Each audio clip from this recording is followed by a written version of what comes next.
Natagpuan si Maricel ni Lola Mary na palaboy-laboy noong bata pa siya. Simula noon, ang matandang babae na ang itinuring niyang pamilya dahil wala siyang maalala sa kung sino siya at kung sino ang kanyang totoong pamilya. Ngunit isang kwintas ang muling magbubuklod kay Maricel at sa tunay niyang ama na si Alvin. Inakala ni Maricel na magiging masaya na ang buhay niya, pero hindi pa rin yun naging madali dahil sa pagpapahirap sa kanya ng kapatid niya sa ama na si Maureen. Sa tuwing sinusubukan ni Maricel na ilapit ang sarili niya kay Maureen, ay tila mas lalo itong lumalayo sa kanya. Hanggang isang pangyayari ang magaganap na susubok sa kanilang magkapatid. Ang pangyayari ba na ito ang tuluyang aayos sa relasyon ni na Maricel at Maureen bilang magkapatid? O ito ang mas lalong sisira? Matatagpuan pa rin ba nila ang landas patungo sa pagmamahalan, pagpapatawad at pagkakaisa? Tunghayan natin ang makulay na buhay ni Maricel at kung paano natin kapupulutan ng aral ang kanyang kwento. May malaking ngiti sa labi ng 25 anyos na si Maricel nang buksan niya ang pinto ng kanilang bahay na barong-barong. Naabutan niya ang kanyang Lola Mary na nagtsatsagang manood sa maliit at luma nilang telebisyon. Agad na niyakap ng dalaga ang matanda. Hinalikan pa niya ito sa pisngi. Bakit parang ang saya-saya mo yata, Maricel? May maganda bang nangyari? Nagtataka ngunit nakangiting tanong ni Lola Mary sa apo. Lola Mary, nagbunga na po ang halos 1 buwan kong paghahanap ng trabaho. May trabaho na po ulit ako. Masayang balita ni Maricel. Aba, magandang balita nga yan. Saan ka natanggap? Doon ba sa pagawaan ng manika? Tanong ni Lola Mary. Umiling si Maricel. Hindi po, sa Chua Cargo Airlines po. Tugon ni Maricel. Airlines? Ano ka doon? Flight attendant o piloto? Inosenteng tanong ng matanda. Ang taas naman nun, Lola. High school graduate lang po ako, di ba? Janitress po ako sa opisina nila. Kanina po kasi habang naglalakad ako, nakita ko sa labas ng building nila na naghahanap sila ng janitress. Nag-apply na ako at diretso interview na agad. Nakapasa naman po ako kaya kailangan ko na lang pong magpasa ng requirements. Tapos makakapag-umpisa na ako next week. Mahabang kwento ni Maricel. Saglit na natigilan si Lola Mary at tila prinoseso pa nito ang mga sinabi ng apo. Maya-maya ay ngumiti ito ng malaki at pumalakpak. Ay salamat sa Diyos. Nagbunga rin ng ilang linggo na palakad-lakad ka sa paghahanap ng trabaho. Wika ni Lola Mary. Kaya nga Lola, sa kakalakad ko, bumigay na itong sapatos ko. Natatawang tura ni Maricel. Bumili ka na lang ng bago kapag nakasahod ka na. Ay oo nga pala, anong klaseng kumpanya ba yung papasukan mo, apo? Tanong ni Lola Mary. Malaking kumpanya po yun na nag-aasikaso ng mga cargo na pinapadala sa iba't ibang lugar at bansa. Mga kahon, packages, at kung ano-ano pa po na kailangang maihatid ng mabilis. Paliwanag ni Maricel. Pinatong ni Lola Mary ang kanyang kamay sa ibabaw ng kamay ni Maricel. Siguraduhin mong pagbubutihin mo ang trabaho mo. Magtiyaga ka at magsipag ka lang. Payo nito. Huwag po kayong mag-alala, Lola. Pagbubutihin ko po ang trabaho ko. Ang gusto ko po ay magtagal ako ron kasi ang hirap pong maghanap ng trabaho ngayon. Lalo na't hindi po ako nakapag-aral ng kolehiyo. Sambit ni Maricel. Kung hindi siguro ako ang nakapulot sa'yo, baka hindi ganito ang buhay mo. Napabuntong hininga si Lola Mary. Huwag ka nga magsalita ng ganyan, Lola. Wala po akong pinagsisisihan na kayo ang nakakita sa akin nung bata pa ako. Naniniwala po ako na walang aksidente dito sa mundo. Lahat na nangyayari ay may dahilan. Sa pagkakataon na yun ay muling niyakap ni Maricel ang kanyang lola. Sa pagtatapos ng kanilang usapan, tumingin si Maricel sa paligid ng kanilang munting bahay. Hindi kalayuan sa pagkainan ay ang lumang papag na tinutulugan nila. Sa isang tabi, naroon ang lumang kagamitan na natatakpan ng kurtina. Mahirap ang kanilang buhay, ngunit kailanman ay hindi nawala ng pag-asa si Maricel. Hindi siya pinanghihinaan ng loob. Ang kanyang pangarap at pagpupursige na umangat kahit papano ay hindi lamang para sa sarili, kundi para sa kanilang dalawa ni Lola Mary. Ang kagustuhan niya na mabigyan ito ng mas maginhawang buhay ang nagsisilbing inspirasyon niya upang magpatuloy sa kabila ng mga hamon na patuloy na ibinabato sa kanya ng buhay.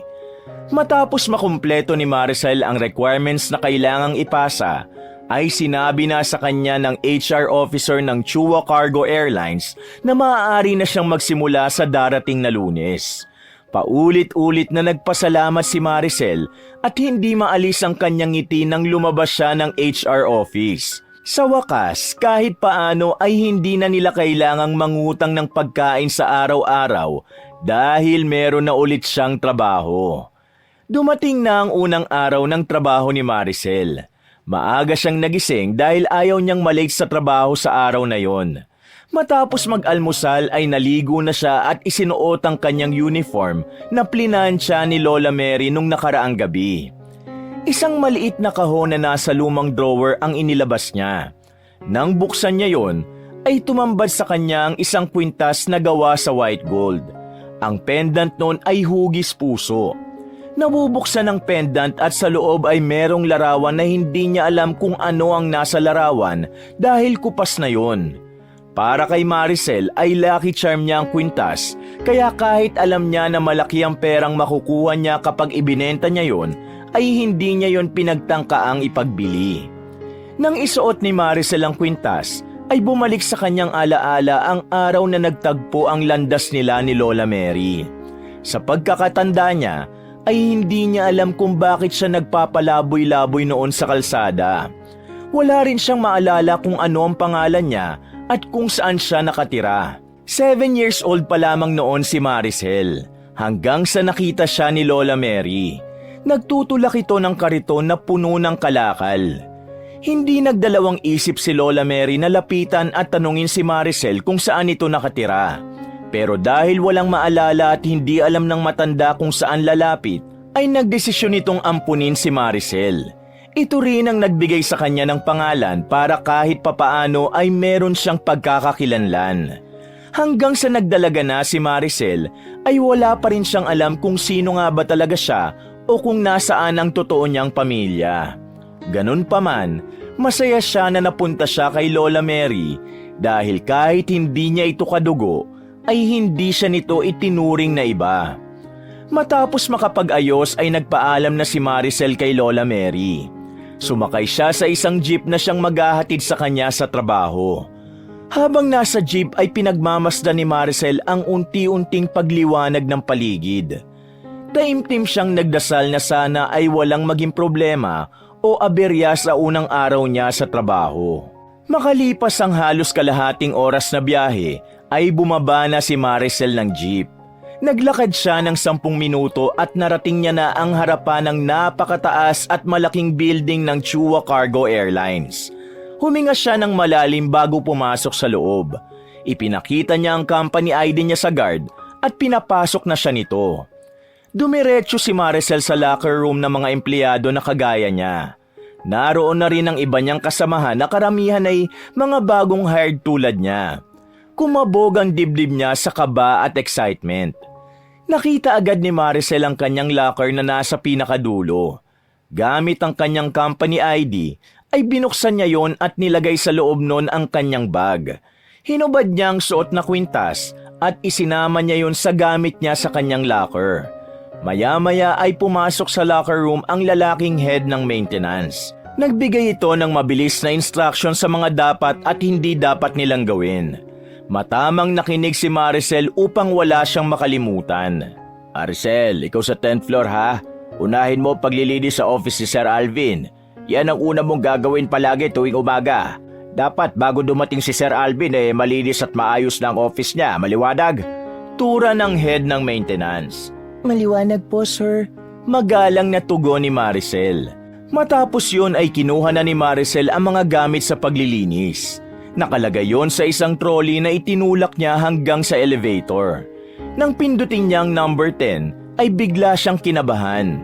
Alam niya na ang tinukoy na Sir Alvin ng kanilang head ay ang CEO ng Chua Cargo Airlines. Hindi pa niya yun nakikita kaya may kaba siyang nararamdaman. Wala siyang ideya kung mabait ba ito o hindi. Tumunog na ang elevator at bumukas ang pinto. Huminga ng malalim si Maricel bago lumabas. Pagkarating ni Maricel sa ika-10 palapag, ay naglakad siya sa makintab na marmol na sahig patungo sa opisina ng CEO. Maluwag ang hallway, tahimik at ang mahinang ugong ng aircon lamang ang kanyang naririnig. Huminto siya sa tapat ng pinto na may nakalagay na CEO's Office. Kumatok siya ng marahan bago binuksan ang pinto. Sa loob, sinalubong siya ng moderno at eleganteng disenyo ng opisina. Ang mga dingding ay puti at sa isang sulok ay naroon ang desk ng secretary na mukhang abala sa pag-aayos ng ilang papeles. Napatingin ito sa kanya. Good morning po, ma'am. Maglilinis po ako rito. Kinakabahang sabi ni Maricel. Ikaw yung isa sa mga bagong janitress, di ba? Sige, pumasok ka na. Alis muna ako sandali. Pero siguruhin mong tapos ka na bago dumating si Sir Alvin, ha? Tura ng sekretary. Tumango si Maricel at marahan siyang pumasok sa loob ng opisina ng CEO. Habang ang sekretary ay lumabas na ng opisina. Mas malaki at malawak yun kesa sa inasahan niya. Meron doong malaking glass window na tanawang buong lungsod. Sa gitna ng kwarto, naroon ang malaking wooden desk na napapalibutan ng maayos na mga gamit at dokumento. Napansin niya ang isang malaki at eleganteng litrato na nakasabit sa dingding. Ang litrato na yon ay isang lalaki na sa tingin niya ay nasa edad na 50. Siya siguro si Sir Alvin. Bulong ni Maricel sa sarili habang pinagmamasda ng larawan. Bagamat hindi niya pa ito nakikita ng personal, may kung anong pakiramdam siya na mabuting tao ang CEO ng kumpanyang yon. Sinimulan na ni Maricel ang paglilinis. Gumamit siya ng vacuum cleaner para mas maging mabilis ang kanyang gagawin. Pinunasan niya mga ibabaw ng mesa, ang mga estante at inayos ang ilang nakakalat na magasin sa isang maliit na mesa malapit sa sofa. Nang matapos siya sa pagpunas, ay kinuha niya ang garbage bag sa trash bin. Habang inaalis ni Maricel ang garbage bag sa basurahan, ay biglang bumukas ang pinto. Agad siyang napalingon. Pumasok ang isang lalaki na nasa edad 50. Matangkad at magandang manamit. Diretso itong naglakad patungo sa mesa at umupo sa malaking office chair. Nakilala niya agad ang lalaki dahil yon ang nasa malaking larawan, kaya sigurado siyang yun na si Sir Alvin Chua. Naramdaman ni Maricel ang otoridad sa presensya ng lalaki. Hindi na siya nag-isip pa at agad na bumati. Magandang umaga po, Sir Alvin. Naihiyang wika ni Maricel. Hindi tumugon si Alvin Chua. Inilapag lamang nito ang dalang leather briefcase at binuksan ito at inilabas ang kanyang laptop. Pakitimpla mo nga ako ng kape. Utos ni Alvin. Nanlaki ang mga mata ni Maricel. Hindi yun saklaw ng kanyang trabaho bilang janitress at lalong hindi siya sanay magtimpla ng kape. Hindi niya alam kung anong itutugon niya kay Alvin. Tumingin si Alvin kay Maricel. Nasa pantry ang mga kailangan mo. Itinuro nito sa kanya kung nasaan ang pantry. Wala nang nagawa si Maricel kundi ang sumunod. Mabilis siyang tumungo, bagamat hindi pa rin siya sigurado kung anong klaseng kape ang gusto ni Alvin. Pagpasok ni Maricel sa pantry ay pinagmamasdan niya ang linya ng mga garapon sa estante. May nakalagay na iba't ibang brand ng instant coffee, creamer at asukal. Nagkaroon siya ng kaunting kaba. Hindi siya sanay magtimpla ng kape para sa iba, lalo na't CEO ang iinom. Kumuha siya ng isang tasa. Matapos yon ay kinuha niya ang isang garapon ng instant coffee. Binuksan niya yon at naglagay siya sa tasa. Sunod niyang kinuha ang creamer at asukal. Naglagay din siya ng mga yun sa tasa at saka niya binuhusan ng mainit na tubig. Gamit ang kutsara ay hinalo niya yon at ipinatong sa platito. Napailing siya ng kaunti habang iniisip kung tama ba ang ginawa niya. Sana magustuhan niya ito. Usal ni Maricel. Bago lumabas ng pantry ay huminga muna ng malalim si Maricel. Paglabas niya roon ay nakatutok pa rin sa laptop si Alvin. Lumapit siya roon at maingat na inilapag ang kape sa mesa nito. Sir, eto na po ang kape nyo. Kinakabahang wika ni Maricel. Agad na kinuha ni Alvin ang tasa at humigop. Mas lalong kinabahan si Maricel na nag-angat ng tingin si Alvin at seryosong tumingin sa kanya. Bakit po, sir? Hindi po ba masarap? Masyado po bang matamis? Gagawa na lang po ako ng bago. Sorry po, hindi ko po kasi alam kung anong klaseng timpla ng kape ang gusto nyo. Parang awa nyo na po, huwag nyo po akong sisantihin. Mabilis at tarantang wika ni Maricel. Calm down. Itong timpla mo ng kape. Ganito ka ba talaga magtimpla? Tanong ni Alvin. Opo sir, ganyang timpla po kasi ang gusto ng lola ko. Tugon ni Maricel. Itong lasa ng kape mo, pamilyar to sa akin eh. Sambit ni Alvin habang tila nag-iisip. Ano pong ibig niyo sabihin, sir? Nagtatakang tanong ni Maricel. Kalasa nito ang kape na tinitimpla ng dati kong asawa. Masarap siya, to be honest. Simple lang pero may timpla na eksaktong gusto ko. Parang ang tagal ko nang hindi natitikman ng ganitong klaseng kape. Kahit ang sekretary ko hindi makuhang ganitong timpla. Napansin ni Maricel ang bahagyang pagkabasag ng boses ni Alvin. Talaga po, sir? Salamat po. Sagot ni Maricel na halos hindi maitago ang saya sa tinig. Bago ka lang dito, di ba? Ano nga palang pangalan mo? Tanong ni Alvin. Maricel po, sir. Sir, babalik na po ako sa ginagawa ko. Salamat po ulit. Enjoy na lang po sa kape nyo. Nakangiting tura ni Maricel. Matapos yun ay bumalik na si Maricel sa kanyang ginagawa. Maingat niyang inilabas ang garbage bag mula sa trash bin at siniguro niyang hindi matatapon ang laman nun. Pagkatapos ay nilagyan niya ng bagong garbage bag ang basurahan. Nagpaalam na si Maricel kay Alvin at habang naglalakad siya papunta sa disposal area ay hindi niya napigilan ang mapangiti. Hindi pa rin kasi siya makapaniwalang nagustuhan ng kanilang CEO ang tinimpla niyang kape para rito. Makalipas ang ilang linggo sa trabaho, unti-unting naging pamilyar si Maricel sa mga gawain niya bilang janitress. Napansin niyang mababait ang kanyang mga katrabaho na madalas siyang tulungan at bigyan ng mga tip para mapadali ang kanyang trabaho. Si Alvin naman, kahit bihira niyang makaharap, ay hindi siya nakaranas ng pagsigaw kahit may mga pagkakataong pumapalpak siya sa kanyang trabaho.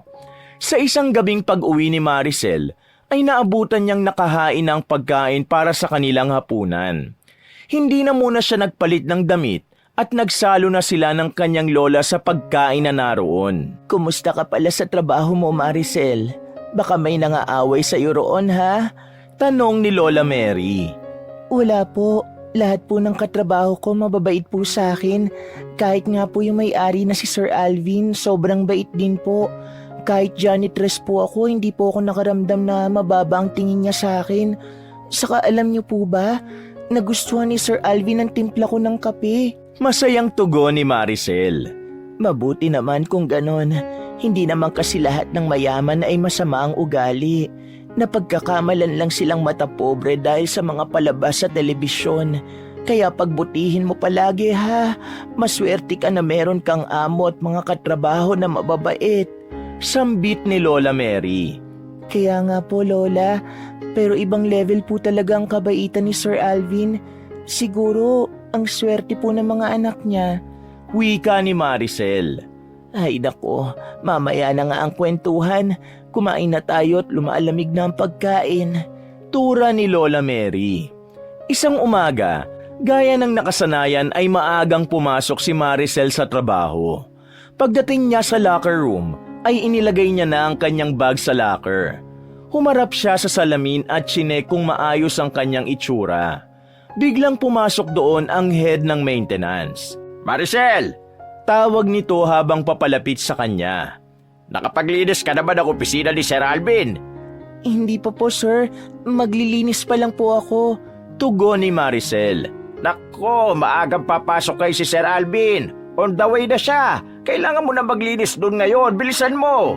Medyo natatarantang wika ng head ng maintenance. Sige po, pupunta na po ako ron. Sagot ni Maricel at nagmamadali niyang isinara ang kanyang locker. Sa pagmamadali, nakalimutan niya ng hubarin ang kanyang kwintas na karaniwan niyang hinuhubad bago magsimula sa trabaho. Kinuha niya ang mga panlinis at agad na tumakbo papunta sa elevator. Pagbukas ng elevator, mabilis na lumabas si Maricel at nagtungo sa opisina ni Alvin. Nagmamadali siyang naglakad dahil kailangan niyang bilisan upang siguruhing malinis at maayos ang opisina ng kanilang CEO bago pa ito dumating. Pagdating ni Maricel sa opisina ni Alvin sa 10th floor, ay mabilis niyang sinimula ng paglilinis. Binuksan niya ang vacuum at sinuyod ang sahig. Inuna niya ang mga sulok kung saan madalas may alikabok. Inayos din niya ang mga gamit sa mesa at pinunasan ang mga dapat niyang punasan. Dapat matapos agad ako rito bago dumating si Sir Alvin. Bulong ni Maricel sa sarili habang nagmamadali. Ngunit hindi pa siya natatapos nang bumukas ang pinto at pumasok na nga si Sir Alvin. Natigilan si Maricel. Humarap siya kay Alvin at bahagyang yumuko. Pasensya na po, Sir Alvin. Hindi pa po ako tapos maglinis dito sa opisina niyo. May kabang sabi ni Maricel. Wala kang dapat ihingi ng pasensya, Maricel. Naiintindihan ko. Masyado lang ako maaga ngayon dahil may maaga akong meeting. Nakangiting tura ni Alvin. Napansin ni Maricel na unti-unting nawala ang ngiti ni Alvin at naging matiim ang tingin nito sa kanya. Hanggang sa napansin niya na sa kwintas niya ito nakatingin. Napahawak tuloy siya sa pendant nun. Sir, bakit po? May problema po ba? Tanong ni Maricel nang may halong kaba at pag-aalangan. Lumapit si Alvin sa kanya. Nakatulala ito at hindi inaalis ang tingin sa suot na kwintas ni Maricel. Ang kwintas na suot mo? Saan mo nakuha yan? Nanginginig ang boses na tanong nito. Sa totoo lang po, hindi ko po alam, sir. Suot ko na po ito simula pa nung bata ako. Wala po akong maalala kung paano ko ito nakuha. Nakita lang po kasi ako ng Lola Mary ko sa kalsada noon na palaboy-laboy. Siya na po nag-alaga sa akin mula noon. Naku, pasensya na po. Napasobra na po ang kwento ko sa buhay ko. Ganito po kasi talaga ako kapag pakiramdam ko. Komportable na ako sa isang tao eh. Bahagyang natawa si Maricel. Maricel, may itatanong ako sa iyo. Pwede ko bang malaman kung sino ang mga magulang mo? Diretsyong tanong ni Alvin ngunit baka sa mukha nito ang kaba. Nabigla si Maricel sa tanong na yon. Napatingin siya sa sahig. Hindi niya kasi alam kung paano sasagutin ang isang bagay na siya mismo ay walang alam. Sir, hindi ko po alam. Wala po akong naaalala kung sino ang nanay at tatay ko. Simula kasi nung 7 taong gulang po ako, parang blanko na ang alaala ko. Basta po ang natatandaan ko, naglalakad ako sa kalye, gutom at suot ko na po ang kwintas na ito. Tugon ni Maricel. Naging tahimik ang kwarto matapos ang kanyang sagot. Nang itaas niya ang kanyang tingin, nakita niya si Alvin na lumuluha. Sir, okay lang po ba kayo? Naguguluhang tanong ni Maricel. Marahang lumapit si Alvin kay Maricel habang walang tigil ang pagpatak ng luha nito. Bago pa siya makapagsalita muli ay bigla siyang niyakap ni Alvin. Marie Chris, anak. Mahinang bulong ni Alvin na sinundan nito ng paghikbi. Natigilan si Maricel. Hindi niya alam kung bakit habang yakap siya ni Alvin ay naramdaman niyang yakap siya ng kanyang ama. At hindi niya rin alam kung bakit pumatak ang mga luha niya nang hindi niya namamalayan. Nang bahagyang humupa ang emosyon ni Maricel at Alvin, ay naupo sila sa sofa. Tahimik silang dalawa habang ang mga mata ni Alvin ay nakatuon kay Maricel. Si Maricel naman ay nakayuko at pilit na iniintindi ang mga nangyayari. Sa mga sandaling yon ay biglang bumukas ang pinto at pumasok ang sekretary ni Alvin. Sir Alvin, nasa meeting room na po ang lahat. Hinihintay na po nila kayo. Tura ng sekretary. I-move mo ang meeting mamayang after lunch. Malamig na tugon ni Alvin. Pero sir, malalaking tao po ang naroon. Baka magalit po sila kung i-move natin ang meeting. Paalala ng sekretary. Wala akong pakialam. Sabihin mo na lang kung ano ang sinabi ko sa'yo. Madiing sagot ni Alvin na may halong otoridad. Sige po sir, ako na pong bahala. Walang nagawa ang sekretary kundi ang sumunod. Tahimik itong lumabas at isinara ang pinto. Pagkalabas ng sekretary ay bumuntong hininga si Alvin at inilabas ang wallet nito. Kinuha nito mula roon ng isang maliit na larawan na iniabot kay Maricel. Tignan mo ito. Ani Alvin na may bahagyang panginginig sa boses. Kinuha ni Maricel ang larawan at tinignan yon. Isang batang babae ang naroon. Nakangiti yun habang hawak ang isang manika. Sino po ito? Tanong ni Maricel na may pagtataka. Siya si Marie Chris, ang panganay kong anak. Nakidnap siya noong 7 taong gulang pa lamang siya. Malungkot na sagot ni Alvin. Nagbayad ako ng ransom. Lahat ng hiling ng mga kidnapper ay sinunod ko. Pero pagkatapos ng lahat, hindi nila binalik ang anak ko. Sinabi ng mga kidnapper na pinatay nila si Marie Chris. Pagpapatuloy ni Alvin habang pinipigilan ng pagluha. Tumigil sandali si Alvin.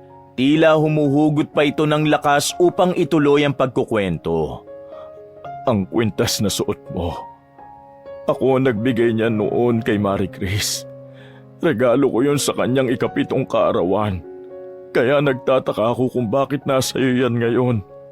May mga nakaukit sa pendant niya na wala ang ibang kwintas kaya nag-iisa lang yan. At hindi pwedeng magkaroon ng katulad. Sambit ni Alvin. Napatingin si Maricel sa kwintas na nasa kanyang leeg at hinawakan niya yun. Muli siyang tumingin kay Alvin.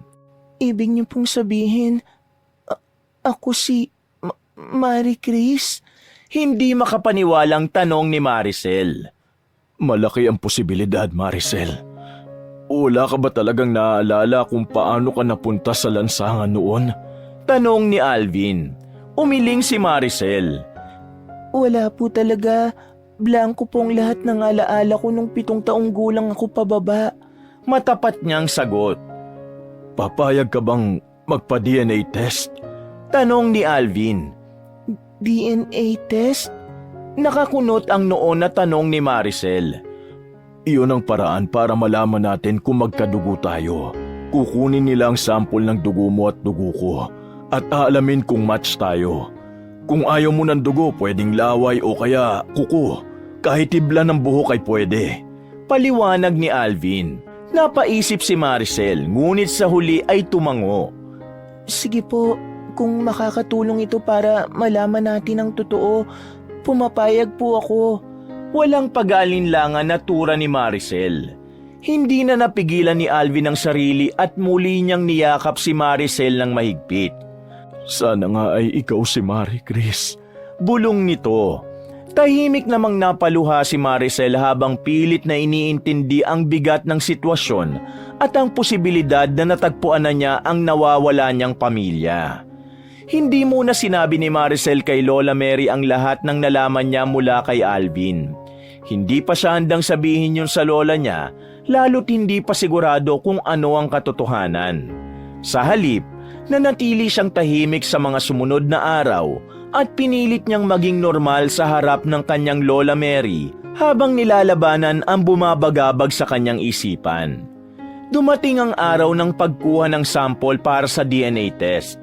Sa isang klinika, magkatabi sina Alvin at Maricel habang ine-explain ng doktor ang proseso.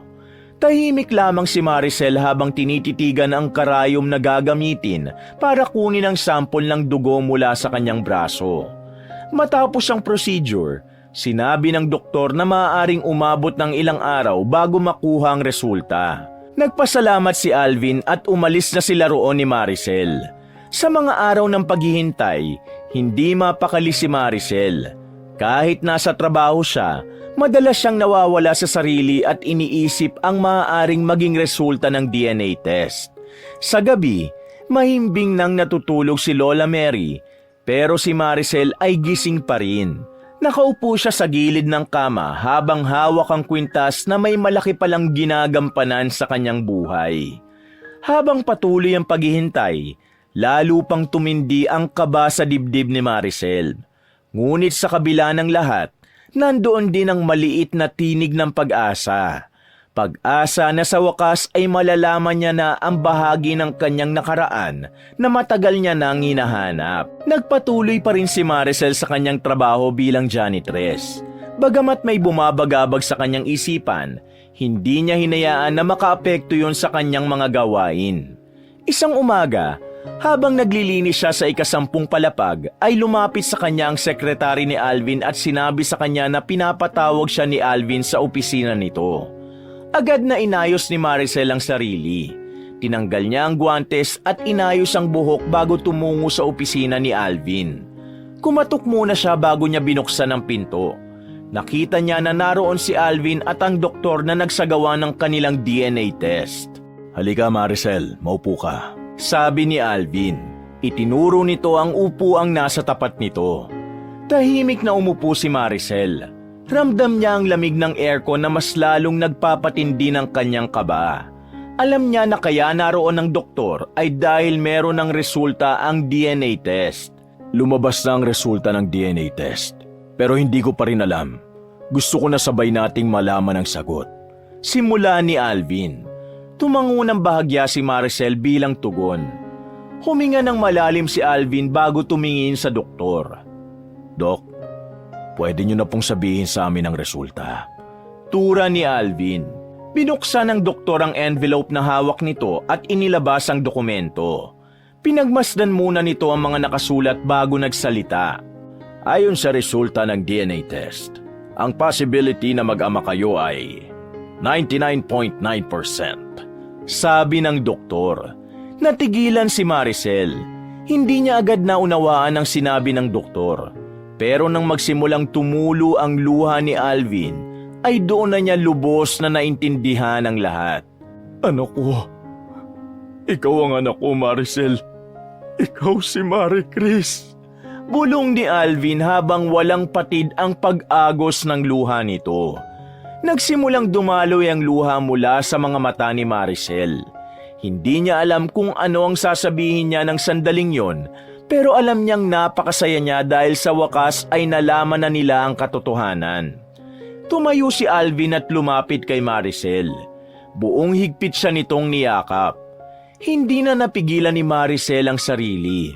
Gumanti siya ng yakap kay Alvin at humagulgol sa balikat ng kanyang ama. Napagtanto niya na totoo ang palagi niyang sinasabi kay Lola Mary, na lahat ng nangyayari sa buhay ng tao ay may dahilan. At kaya siya napunta sa Chua Cargo Airline ay dahil nandoon ang kanyang ama. Sa pagkakataong yon, naramdaman ni Maricel ang init ng pagmamahal ng isang tunay na magulang. Pakiramdam niya, siya ang pinakamasayang tao sa buong mundo ng sandaling yon. Matapos sumupa ang emosyon ni Maricel at Alvin, ay nagpaalam na ang doktor upang bigyan sila ng pagkakataon na makapag-usap. Matapos nilang magpasalamat sa doktor, ay lumabas na ito ng opisinang yon. Nang silang dalawa na lang ang natira sa opisina, tahimik muna silang nagkatitigan. Sa wakas, binasag ni Alvin ang katahimikan. "Hindi ako makapaniwala na buhay ka, Marie Chris. Ang akala ko talaga'y pinatay ka ng mga kumidnap sa'yo." Masayang wika ni Alvin. Tatay, pwede po bang Maricel na lang ang itawag niyo sa akin? Doon po kasi ako sanay. Nahihiyang request ni Maricel. "Oo naman, kung sa pangalan na yan ka komportable. Isa pa, kahit ano naman ang pangalan mo ay hindi nun mababago ang katotohanang ikaw ang anak ko." Wika ni Alvin sabay ngiti. Salamat po, tatay. Sagot ni Maricel. Nahihiya siyang umiti dahil hindi pa siya sanay na tawagin na tatay si Alvin, lalo na't nasanay siya na Sir Alvin ang tawag niya rito. "Ang sarap sa pakiramdam kapag tinatawag mo kong tatay, Maricel. Hindi ko rin inakala na darating pa ang panahon na ito na magkakasama tayong muli, anak. Patawarin mo ko. Hindi kita naipagtanggol noon. Hindi kita nailigtas." Naluluhang sambit ni Alvin. Wala po kayong dapat ihingi ng tawad. Wala naman po kayong kasalanan sa nangyari sa akin. At kahit wala po akong maalala, Alam ko po na ginawa niyong lahat para iligtas ako. Kaya lang, nakatakda talaga na mawala ako sa inyo ng maraming taon. Tura naman ni Maricel. Basta simula ngayon, babawi ako sa iyo sa lahat ng panahong wala ako sa tabi mo. Hindi ko alam kung gaano kahirap ang dinanas mo sa mga taon na hindi kita kasama. Malungkot na wika ni Alvin. Wala po kayong dapat ipag-alala, tatay. Inalagaan po ko ng kumupkop sa akin, si Lola Mary. Siya po ang tumayo bilang nanay at tatay ko. Ngiti ni Maricel. Gusto kong makilala si Lola Mary. Kung hindi dahil sa kanya, baka kung ano na nangyari sa'yo. Malaki ang utang na loob ko sa kanya. Sabi ni Alvin at hinawakan nito ang isang kamay ni Maricel. Sigurado po ako na matutuwa si Lola na makilala ka, tay. Pero, nasaan po palang nanay ko? Nasa bahay niyo po ba siya? Pwede po bang makilala ko na rin siya? Excited na tanong ni Maricel. Biglang tumahimik si Alvin. Matagal bago ito muling nakapagsalita. Maricel, matagal nang wala ang nanay mo. Nang malaman niyang pinatay ka raw ng mga kidnapper, hindi niya kinaya ang sakit. Bumalik ang breast cancer niya. Mabilis na lumala hanggang sa nawala na rin siya. May lungkot na sambit ni Alvin. Nanlumo si Maricel sa narinig. Tumulo ang kanyang luha, ngunit pinilit niyang maging matatag. Ang tagal kong inasam na makita siya, pero wala na po pala siya.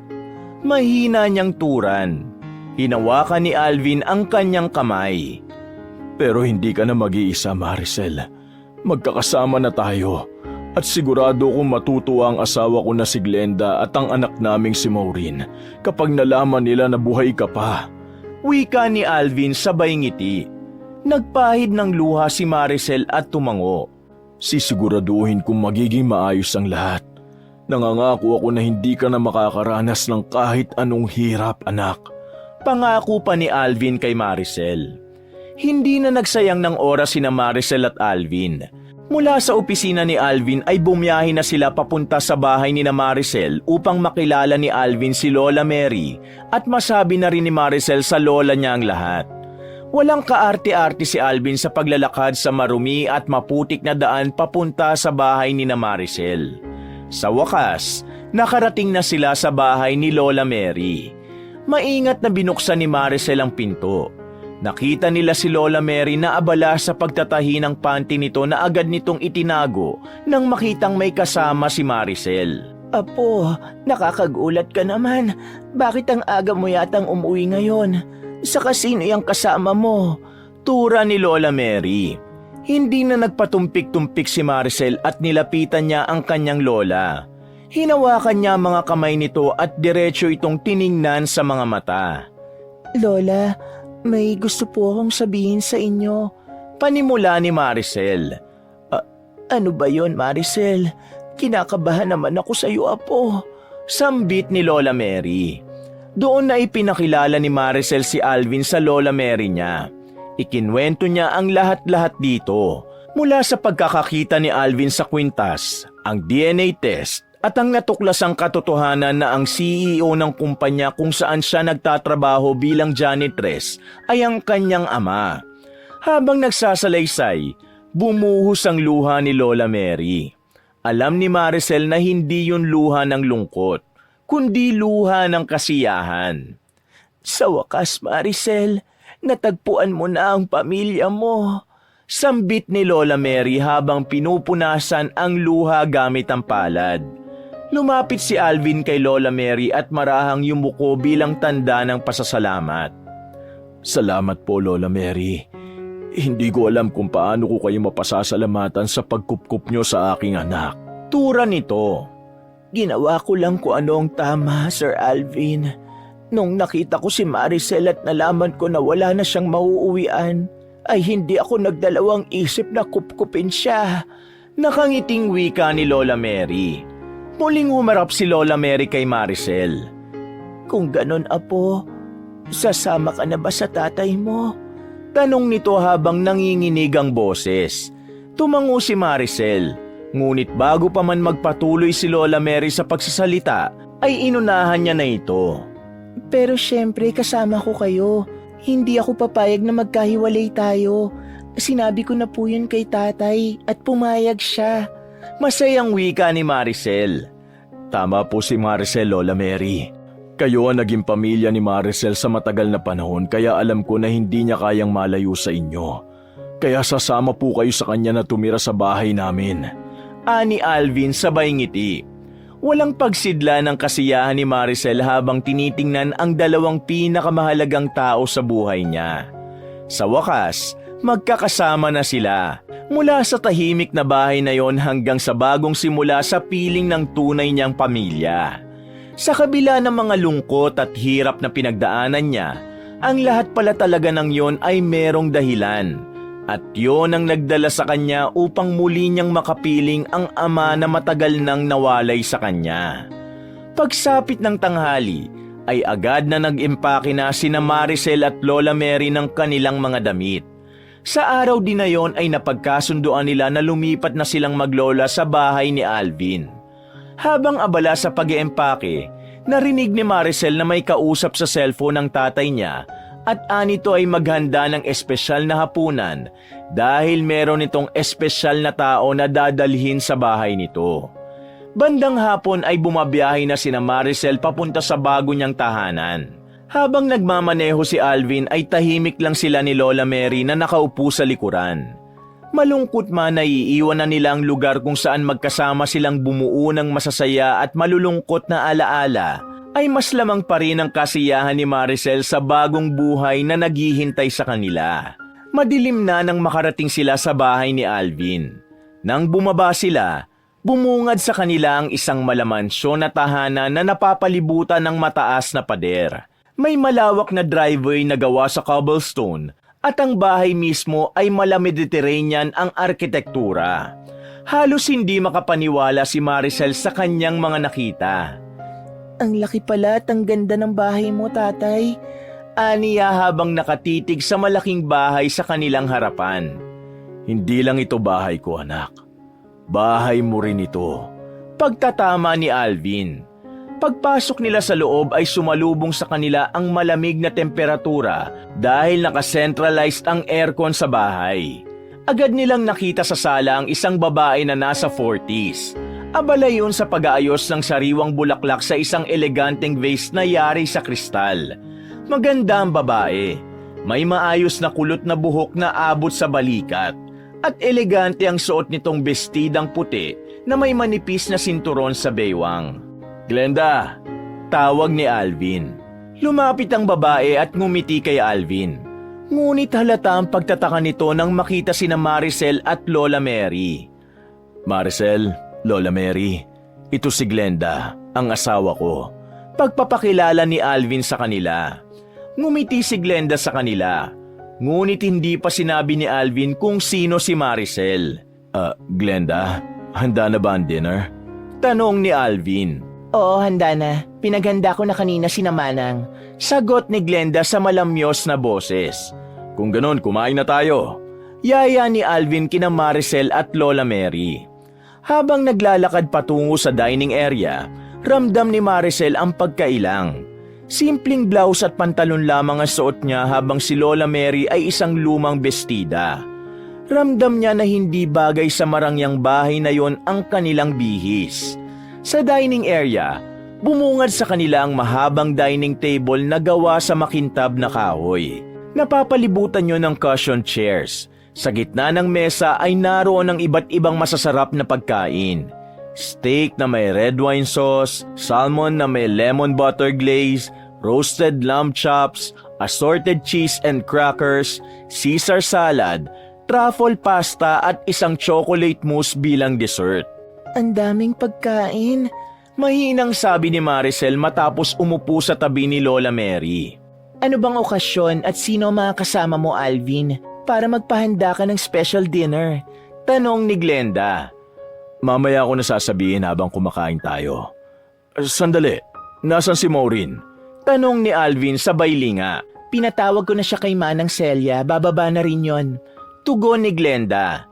Tahimik lamang si Maricel habang nakamasid sa nakakatakam na mga pagkain sa kanilang harapan. Hindi nagtagal ay isang babae ang dumating sa dining area.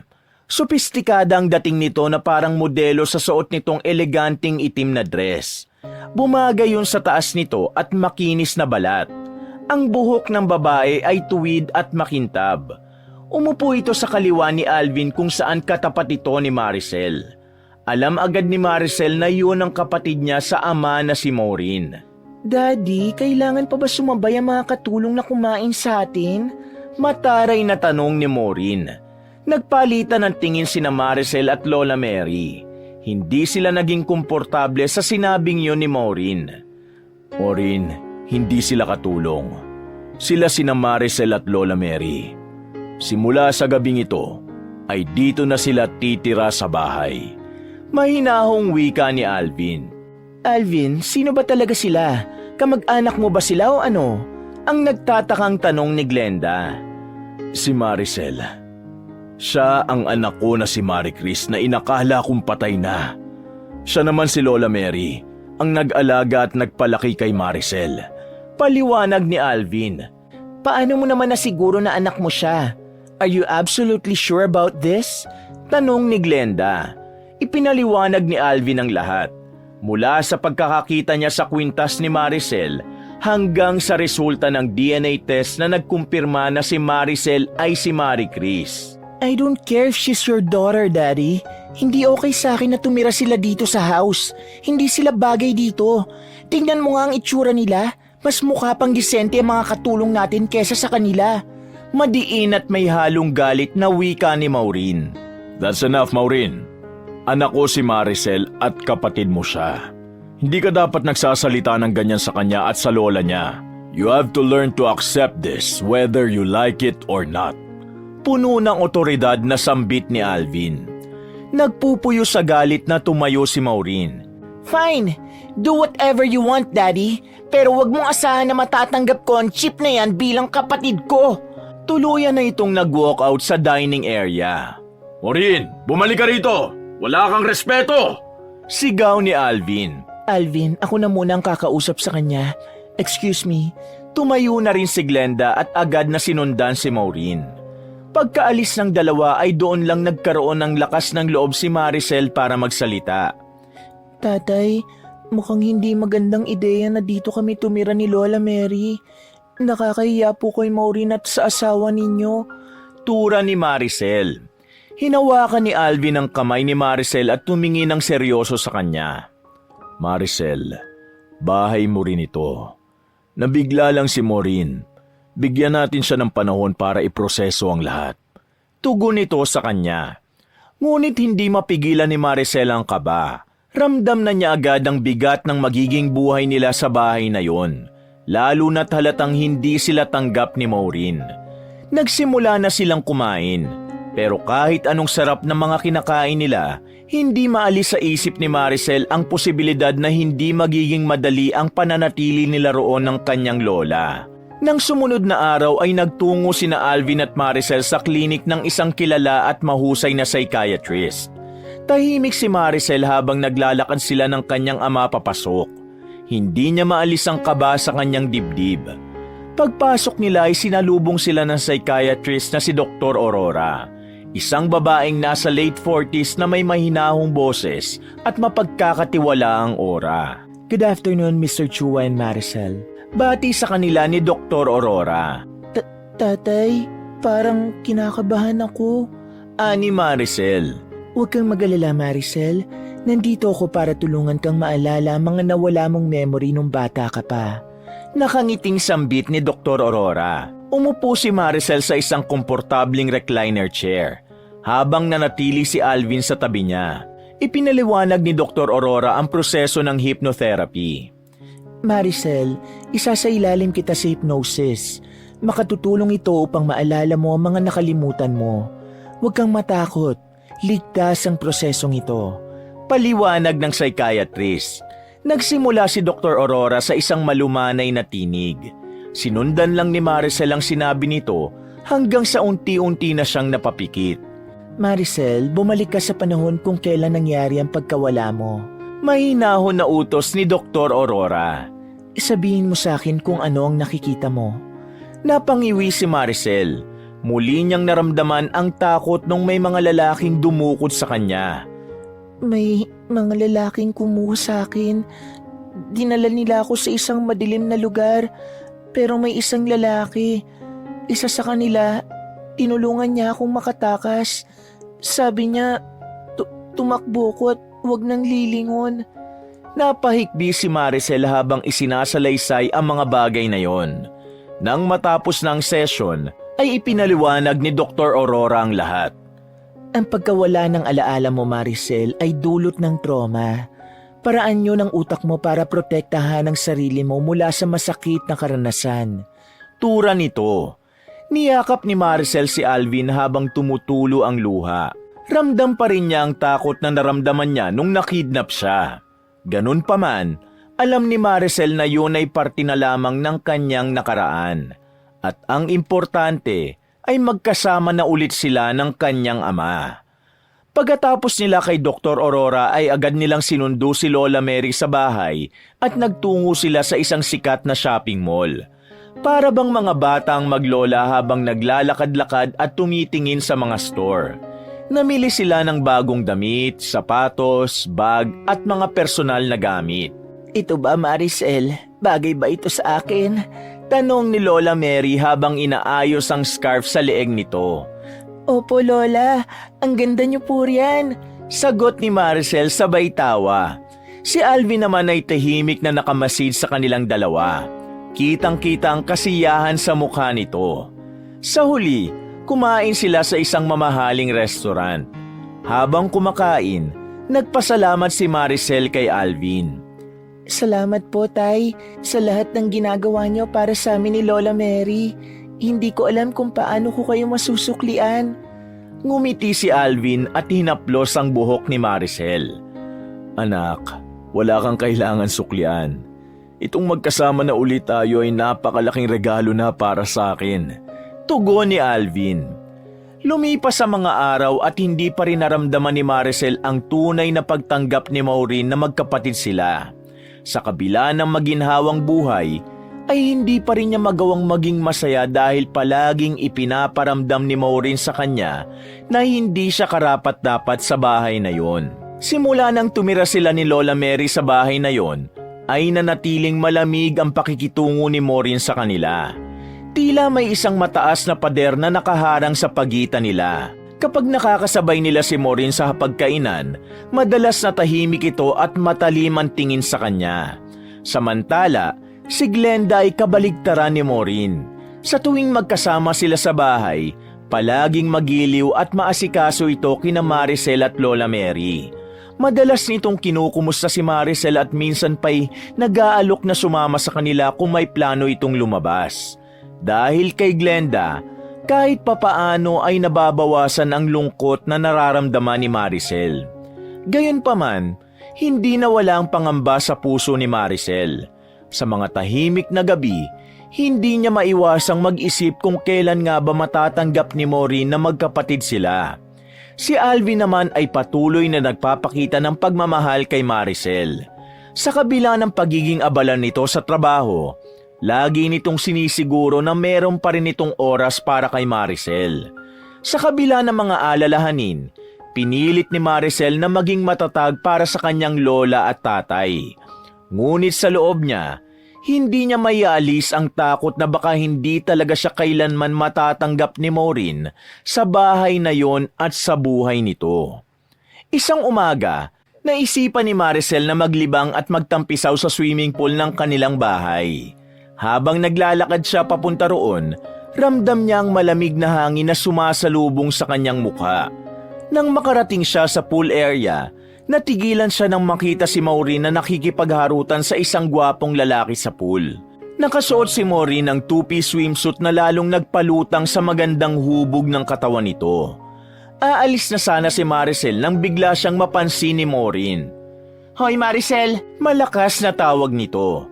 Nilingon ni Maricel ang kapatid sa ama at kahit hindi niya gustong lumapit ay lumapit pa rin siya rito. Ikuha mo nga kami ng freshly squeezed orange juice. Pabalang na utos ni Maureen. Sige, sandali lang. Mahinahong tugon ni Maricel. Agad na nagpunta si Maricel sa kusina at pagdating doon ay kumuha siya ng mga orange at sinimulan ng paggawa ng juice. Nakita siya ni Manang Celia kaya nilapitan siya nito. Ay, Maricel, ako na ang gagawa niyan. Kung may gusto kang kainin o inumin, mag-utos ka lang sa akin o sa ibang kasambahay. Sabi ni Manang Celia. Salamat po, Manang. Pero hindi po ito para sa akin. Kay Maureen po ito. Inutusan po niya ako eh.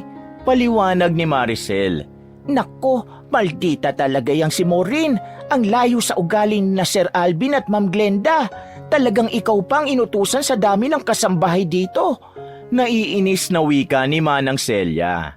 Ayos lang po, Manang. Wala rin naman po akong ginagawa. Wika ni Maricel sabay ngiti.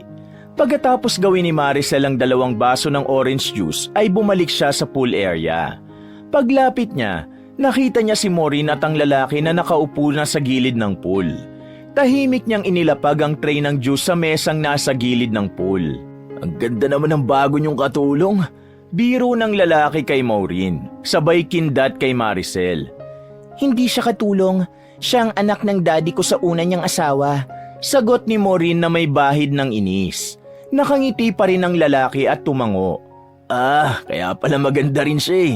Di na ako magtataka. Pareho kayong maganda. Anito sabay tawa. Ew, napakalayo ng ganda ko sa ganda ng Maricel na yan, no? Kadiri ka talaga. Mataray pa siyang tinignan ni Maureen. Bago umalis si Maricel ay napansin niya ang malagkit na tingin ng lalaki sa kanya. Napayuko siya at mabilis na naglakad pabalik sa bahay. Matapos yun ay nagtungo na lang si Maricel sa kwarto nila ni Lola Mary. Sa kabila ng napakaraming silid sa bahay na yon ay mas gusto pa rin nila na magkasama sa iisang silid. Oh, Maricel, anong ginagawa mo rito? Akala ko ba ilalangoy ka sa swimming pool? May pagtatakang tanong ni Lola Mary. Nandun po si Maureen eh. Tugon ni Maricel sa malungkot na boses. Bakit parang ang lungkot mo? May problema ba? Inaway ka ba ni Maureen? Tanong ni Lola Mary. Hindi po, pero Lola, gusto ko sana na maging okay kami ni Maureen. Pero kahit anong gawin ko, mas lalo lang siyang lumalayo sa akin eh. Magkapatid po kami kaya gusto ko sana na maayos ang pagsasama naming dalawa. Halos pabulong na wika ni Maricel. Apo, minsan, talagang mahirap makasundo ang mga kagaya ni Maureen. Pero alam mo, ang mahalaga, hindi ka tumigil na ipakita sa kanya kung gaano mo kagustong maging mabuting ate sa kanya. Mahinahong tura ni Lola Mary. Pero pakiramdam ko, kahit anong gawin ko'y ayaw niya talaga sa akin. Malungkot na sabi ni Maricel sabay buntong hininga. Hinaplos ni Lola Mary ang buhok ni Maricel. Kailangan mo lang ng tiyaga, Apo. Hayaan mong makita niya kung sino ka bilang isang ate. Alam mo, naalala ko, hindi ba masarap kang gumawa ng buko pie? Ngumiti si Lola Mary nang tumingin siya rito. Opo, pero ano pong connect ng buko pie sa pinag-uusapan natin? Nagtatakang tanong ni Maureen. Ganito ang gawin mo. Ipagluto mo siya ng buko pie. Sigurado ako kapag natikman ni Maureen ang buko pie mo, kahit paano ay mababawasan ang tigas ng puso niya sa'yo. Hindi ba noong meron pa tayong puhunan ay nagbebenta tayo ng buko pie mo at ang bilis maubos? May pagmamalaking sabi ni Lola Mary. Nag-isip sandali si Maricel bago tumango. Susubukan ko po, Lola. Bukas ay igagawa ko ng buko pie si Maureen. Isang pilit na ngiti ang sumilay sa labi niya at pagkatapos ay yumakap siya sa kanyang lola. Kinabukasan pagsapit ng hapon ay nagtungo si Maricel sa kusina para magluto ng espesyal na buko pie. Kagabi pa lang ay nagpunta na siya sa palengke at grocery store upang bumili ng mga ingredients na kailangan niya. Sa kabila ng malamig na pakikitungo ni Maureen sa kanya, umaasa siyang mapapalapit sa kanya kapag nalaman nito na ipinagluto niya ito ng isa sa mga specialty niya. Sa gitna ng paggawa ni Maricel ng buko pie ay napadaan sa kusina si Manang Celia. Agad nitong naamoy ang mabangong aroma ng buko pie kaya lumapit ito sa kanya. Ang bango naman ang niluluto mo, Maricel. Buko pay ba yan? Tanong ni Manang Celia. Opo, Manang Celia. Specialty ko po ito. Sana magustuhan ni Maureen. Nakangiting tugon ni Maricel. Tiyak na magugustuhan niya yan. Hindi ko alam na magaling ka palang gumawa ng mga ganyan. Sa bus lang ako nakakatikim ng ganyan kapag umuwi ako sa probinsya namin. Patikim ako ha. Tura ng matanda na sinundan nito ng pagtawa. Sige po, maluluto na naman po yan Hintayin niyo na lang po. Tura ni Maricel. Matapos ang ilang minuto ay natapos na ang buko pie. Inabot ni Maricel ang isang maliit na hiwa ng buko pie kay Manang Celia. Agad itong tumikim at napangiti ng malapad. Ang sarap! Ito na ang pinakamasarap na buko pie na natikman ko. Puri ni Manang Celia. Nagpasalamat si Maricel, ngunit kinakabahan pa rin siya. Alam niyang hindi madaling mapasaya si Maureen, ngunit handa siyang subukan kung ang pagkakaayos naman nila ang magiging kapalit. Kumatok si Maricel sa kwarto ni Maureen na nasa second floor ng bahay. Dala niya ang isang pinggan na may 2 hiwa ng masarap na buko pie. Maya-maya ay bumukas ang pinto at agad na napasimangot si Maureen nang makita siya. Nakita ni Maricel na nasa loob ng kwarto ni Maureen ang lalaking kasama nito sa pool nung nakaraang araw. Isasarado na sana ni Maureen ang pinto pero mabilis yung pinigilan ni Maricel. Sandali lang, Maureen. Tura ni Maricel. Ano bang kailangan mo? Tanong ni Maureen. Naramdaman niya ang pagkairita sa pagsasalita nito. Gumawa ako ng buko pie para sa'yo. Sana magustuhan mo. Inabot ni Maricel ang buko pie sa kanyang nakababatang kapatid. Hindi ako kumakain ng ganyang pagkain. Pagkain niya na mahirap, di ba? Saka kung ikaw ang gumawa niyan, lalong walang dahilan para ilagay ko yan sa bibig ko. Mataray na tanggi ni Maureen. Hindi man lang nito tinitingnan ang buko pie. Masarap ito, promise. Tumikim ka kahit konti. Kapag ayaw mo, huwag mo na lang kainin. Pilit ni Maricel. Bahagyang tumaas ang kilay ni Maureen at kinuha ang buko pie mula sa kamay ni Maricel. Kung masarap talaga to, bakit hindi na lang ikaw ang kumain? Sigaw ni Maureen. Laking gulat ni Maricel nang isinalpak ni Maureen ang buko pie sa kanyang mukha. Ang mainit-init na buko pie ay nagdulot ng bahagyang hapdi sa mukha ni Maricel. Kahit sumisigaw na sa sakit si Maricel ay hindi pa rin huminto si Maureen sa pagngudngod ng buko pie sa kanyang mukha. Akala mo ba matutuwa ako kapag pinagluto mo ako? Kahit anong gawin mo, hindi kita matatanggap na kapatid ko! Galit pang sigaw ni Maureen. Sa pagkakataon na yon ay narinig ni Maricel na nagsalita ang lalaking kasama ni Maureen. Maureen, tama na! Lumapit ang lalaki at inawat si Maureen. Pumalag si Maureen. Huwag kang makialam! Sigaw nito sa lalaki. Tahimik na pinulot ni Maricel ang mga piraso ng buko pie mula sa sahig. Inilagay niya mga yun sa pinggan. Tahimik siyang lumuha. Nang matapos sa pagpulot ay nagmamadaling umalis si Maricel sa harapan ng kwarto ni Maureen. Matapos maghilamos si Maricel sa banyo, ay nagdesisyon siyang magtungo sa pool area. Ayaw niyang makita ni Lola Mary ang pag-iyak niya, kaya minabuti niyang lumabas ng bahay at magtungo sa isang lugar kung saan siya pwedeng huminga kahit sandali. Tahimik siyang naupo sa gilid ng pool. Napakagatlabi si Maricel habang ang kanyang mga luha ay walang hinto sa pagbagsak. Ang hapdi mula sa mainit na buko pie na isinupalpal ni Maureen sa kanyang mukha ay walang kwenta kumpara sa sakit na mga salitang sinabi ni Maureen sa kanya. Bakit ganito? Gusto ko lang naman na magkaayos kami. Mahinang bulong ni Maricel sa sarili habang pinupunasan ang luha sa kanyang pisngi. Napapitlag si Maricel nang may narinig siyang yabag sa likuran. Tumigil siya sa pag-iyak at mabilis na pinahid ang mga luha. Ngunit huli na dahil lumapit ng lalaking nakita niya kanina sa kwarto ni Maureen. Okay ka lang? Nag-aalalang tanong ng lalaki. Umiwas ng tingin si Maricel sa lalaki. Kung ikaw kaya ang hilamusan ng bagong lutong buko pie, sa tingin mo ba magiging okay ka pa? Sagot ni Maricel. Nagulat siya nang biglang tumawa ang lalaki. That's a good one.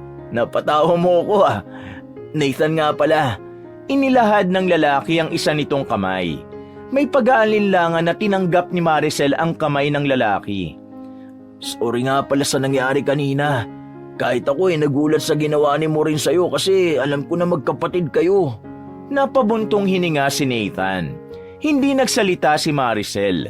Nanatili siyang nakatingin sa tubig sa pool. Pero ganun talaga si Maureen. Kapag hindi nasusunod ang gusto niya o kaya mainit ang dugo niya sa'yo, makakatikim ka ng pagiging maldita niya. Napapailing na dugtong ni Nathan. Hindi pa rin nagsalita si Maricel. Ngunit hindi niya napigilang mapaisip kung ano bang nagawa niya para maging ganun ang trato ni Maureen sa kanya. To be honest, hindi ako makapaniwala na magkapatid kayo ni Maureen. Magkaiba kayo ng ugali. Kahit hindi nagsasalita si Maricel ay tuloy pa rin si Nathan sa pakikipag-usap sa kanya. Napatingin si Maricel kay Nathan. Ngunit agad niyang iniwas ang tingin. Wala siyang masabi, kaya pinili na lamang niya ang manahimik. Sige, alis na ako ha. Huwag mo masyadong dibdibin ang mga bagay na yan ha. See you next time. Paalam ni Nathan bago ito tumalikod at naglakad palayo. Habang naglalakad si Nathan, ay hindi napigilan ni Maricel na tingnan ang lalaki. Aaminin niya na naging magaan agad ang loob niya kay Nathan kahit yun ang unang beses na kinausap siya nito. Isang umaga, tahimik na nakaupo si Maricel sa malambot na sofa sa sala habang nanonood ng palabas sa TV. Ang mga mata niya ay nakatutok sa screen, ngunit ang isip niya ay lumulutang pa rin sa mga pangyayari nung nakaraang araw. Bigla siyang nakarinig ng yabag ng sapatos na palapit. Nang lumingon siya sa may pinto ay nakita niya si Nathan na agad ngumiti nang makita siya. Umupo ang lalaki sa tabi niya. Dahil masyado itong malapit sa kanya ay umusog siya ng kaunti palayo rito. Grabe ka naman makalayo sa akin. May sakit ba ako? Natatawang biro ni Nathan. Wala rito si Maureen. Umalis siya kanina kasama mga kaibigan niya. Agad na sabi ni Maricel at binalik niya ang tingin sa TV. Hindi naman si Maureen ang ipinunta ko rito eh. Tura ni Nathan. Napatingin si Maricel kay Nathan. Anong ginagawa mo rito? Hindi ba pumupunta ka lang dito dahil kay Maureen? Nagtataka niyang tanong. Ikaw ang ipinunta ko rito at hindi siya. Diretsyong tugon ni Nathan. Natigilan si Maricel. Hindi niya alam kung ano ang isasagot sa sinabi ni Nathan. Ako? Bakit naman? Tanong niya. Gusto ko magpunta sa Tagaytay ngayon eh. Naisip ko na isama ka. Alam ko kasi na lagi ka na lang nasa bahay. Saka ayaw ni Maureen sa Tagaytay eh. Mas gusto nun sa mga bar kung saan makakapaglasing siya. Sambit ni Nathan. Umiling si Maricel at agad na tumanggi. Ayoko, hindi pwede. Kapag nalaman ni Maureen baka magalit pa siya. Panigurado na aawayin na naman ako nun. Bakit naman siya magagalit? Nagtatakang tanong ni Nathan. Kasi boyfriend ka niya. Baka kung ano pang isipin niya kapag nalaman niya na magkasama tayo. Tugon ni Maricel. Bahagyang natawa si Nathan at sinabi nito na magkaibigan lang ito at si Maureen kaya wala raw dahilan para magalit si Maureen kay Maricel. Sa nalaman ay nabawasan kahit papano ang kaba ni Maricel pero nanatili pa rin ang alinlangan niyang sumama kay Nathan. Huwag ka na mag-isip ng kung ano-ano. Tara na, umalis na tayo. Tumayo na si Nathan ng sandaling yon. Kung sasama ako sa'yo, gusto kong isama si Lola Mary. Ayoko siyang maiwang mag-isa. Sabi ni Maureen. Maricel, mahaba ang biyahe papuntang Tagaytay. Baka mapagod lang si Lola Mary. Hayaan mo na siya magpahinga dito. Saka, di naman siya mag-isa rito eh. Ang dami kaya ng kasambahay dito. Giit ni Nathan. Bago pa makapagdesisyon si Maricel ay hinila na siya ni Nathan sa kamay. Napatayo na rin siya. Sandali, magbibihis muna ako. Natatarantang wika ni Maricel. Huwag na, okay na yung suot mo. Nakangiting sabi ni Nathan. Pagdating nila sa sasakyan ni Nathan na nakapark sa labas ng bahay ay pinagbuksan siya nito ng pinto. Umupo si Maricel sa passenger seat. Mabilis namang pumwesto si Nathan sa driver seat at binuhay na nito ang makina ng kotse. Napatingin si Maricel kay Nathan habang halata ang bahagyang takot at hiya sa mga mata niya. Relax ka lang, promise. Mag-e-enjoy ka. Sabi ni Nathan at sinimulan na nitong paandarin ang sasakyan. Habang umaandar ang kotse, Hindi maiwasan ni Maricel na mag-isip ng kung ano ba talaga ang motibo ni Nathan para yayain siya nitong lumabas kahit hindi sila close. Ganun pa man, hindi niya maitatanggi na excited siyang makapunta sa Tagaytay. Dahil sa edad niyang yon, kahit isang beses ay hindi pa siya nakarating sa lugar na yon. Makalipas ang mahigit isang oras na biyahe, ay nakarating na sina Maricel at Nathan sa Tagaytay. Nawala na ang kaba ni Maricel nang makita niya ang magagandang tanawin doon. Lalo na nang makita niya ang Taal Volcano sa kauna-unahang pagkakataon. Ang unang pinuntahan nila ay ang Sky Ranch. Nagkaroon si Maricel ng alinlangan nang makita niya na may mga rides pala roon. Oh, bakit parang kinakabahan ka? Natatawang tanong ni Nathan. Sasakay ba tayo sa mga rides na yan? Tanong ni Maricel habang kinakabahan. Oo naman, kaya nga nandito tayo, di ba? Saka dapat sulitin natin yung binayad natin sa ticket. Tugon ni Nathan. Nathan, takot akong sumakay sa mga ganyang rides eh. Umalis na tayo rito. Tanggi ni Maricel. Ay naku, ang KJ mo naman. O sige, ganito na lang ha. Kahit isang rides lang. Doon sa Ferris wheel para chill lang. Pilit pa ni Nathan. Napatingin si Maricel sa higanting Ferris wheel. Hindi nga yun nakakatakot pero napakalayo ng Ferris wheel na yun sa mga Ferris wheel sa peryahan na napuntahan niya. Sobrang laki at taas nun. Sigurado ka bang kaya kong sumakay dyan? Kinakabahan pa rin na tanong ni Maricel. Oo naman, saglit lang naman yan eh. Saka kapag nasa taas ka na, pumikit ka na lang. Wika ni Nathan. Dahil sa nakita ni Maricel na gusto talagang sumakay ni Nathan sa Ferris wheel, ay pumayag na lang siya kahit natatakot siya. Nang nakasakay na sila ay napapikit si Maricel nang magsimulang tumaas ng unti-unti ang cabin na kanilang kinaroroonan. Bakit ko ba ito ginawa? Tanong ni Maricel habang mahigpit na nakahawak sa braso ni Nathan at ang isang kamay naman ay nakahawak ng mahigpit sa upuan. Relax ka lang. Sagot ni Nathan at inilabas ang cellphone. Selfie tayo. Ayoko Nathan, hindi ako photogenic. Protesta ni Maricel at tinakpan niya ang kanyang mukha. Remembrance lang, sige na, smile ka na. Giit ni Nathan. Itinapat na ni Nathan ang kamera ng cellphone nito sa kanilang dalawa. Walang nagawa si Maricel kundi ngumiti kahit kinakabahan. Nang tingnan ni Nathan ang picture nilang dalawa ay napangiti ito. Akala ko ba hindi ka photogenic? Ang ganda-ganda mo kaya rito. Tura ni Nathan. Bulero ka pala. Natatawang sambit ni Maricel. Nang nasa pinakatuktok na sila ay nilabanan ni Maricel ang takot. Sa malayo siya tumingin at mas lalo niyang na-appreciate ang ganda ng Tagaytay nang makita niya ang halos kabuuan ng lugar na yon mula roon. Pagbaba nila ay umalis na sila sa Sky Ranch at dumiretso sila sa isang kilalang restaurant na naghahain ng masarap na bulalo. Ang sarap ng bulalo rito. Sabi ni Maricel matapos humigop ng sabaw. Aliw na aliw naman si Nathan habang pinapanood ang pagkain ni Maricel. Matapos kumain, nagtungo sila sa isang coffee shop na may tanawin ng Taal Volcano. Habang umuusok ang tasa ng kanilang kape, nagkwentuhan sila tungkol sa kanilang mga buhay. Dahil doon ay mas nakilala pa ni Maricel si Nathan. Dahil sa masarap na kwentuhan na hindi na nila namalayan ang paglipas ng oras. Hanggang sa napansin ni Maricel na gabi na pala. Nathan, kailangan ko nang umuwi. Hindi ako nakapagpaalam kina tatay at Lola Mary. Baka nag-aalala na sila sa akin. Nababahalang wika ni Maricel. Ang aga pa eh, pero sige, ihatid na kita. Next time na lang tayo magtagal dito. Sagot ni Nathan. Pagdating nila sa bahay ni Maricel ay inihinto na ni Nathan ang kotse nito sa labas ng gate. Thank you Nathan, sobrang nag-enjoy ako. Tura ni Maricel sabay ngiti. Ako rin, nag-enjoy ako. Sa susunod ulit ah. Tugon naman ni Nathan.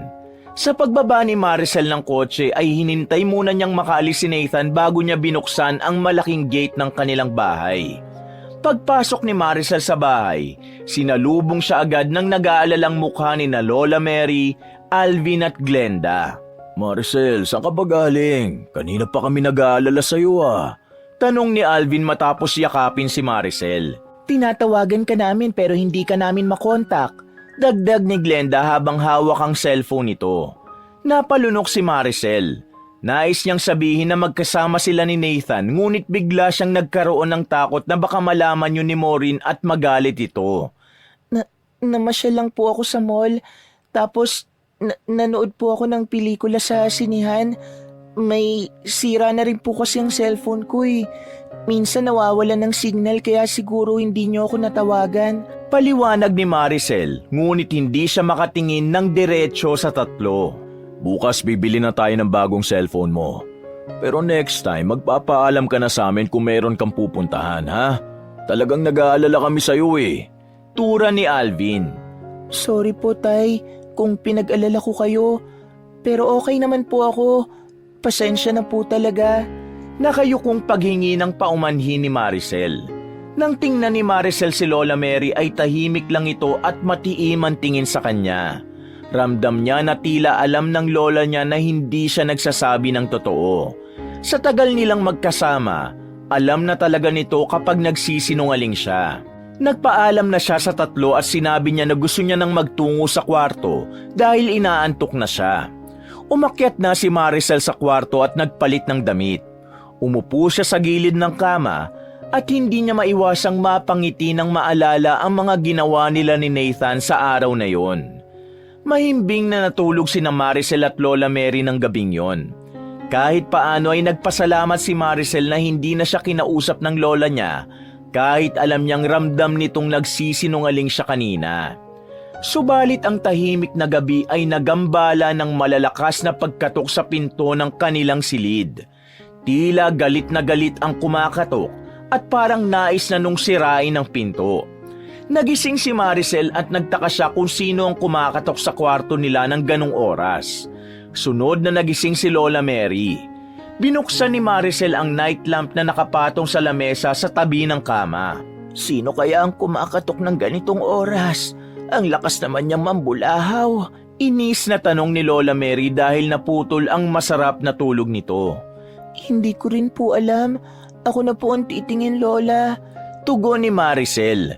Bumaba siya ng kama at naglakad patungo sa pinto. Binuksan ni Maricel ang pinto nang may kaunting kaba. Ngunit hindi niya inasahan ang sumunod na mangyayari. Sa pagbukas kasi niya ng pinto, isang malakas na sampal ang sumalubong sa kanya. Namanhid ang kaliwang pisngi niya sa lakas ng sampal na yon at napaatras siya ng bahagya. Nagulat siya nang makita si Maureen sa harapan niya. Amoy alak ito at ang mga mata ay nanlilisik. Malakas siyang itinulak ni Maureen papasok. Sa pagkakataon na yon ay pumasok na rin ito sa kanilang kwarto. Maureen, bakit mo ako sinampal? Naguguluhang tanong ni Maricel. Nagmamadaling lumapit si Lola Mary. Ano bang nangyayari dito? Ikaw, Maureen, ano na namang pumasok sa utak mo at sinaktan mo ang apo ko? Tanong ni Lola Mary nang may galit sa boses. Ganito ba ang pagpapalaki mo sa apo mo? Tinuruan mo ba siyang maging malandi at mga agaw? Malakas na sigaw ni Maureen. Anong sinasabi mo? Hindi ko alam ang pinagsasasabi mo. Tura ni Maricel sa nanginginig na boses. Nagmamaang-maangan ka pa?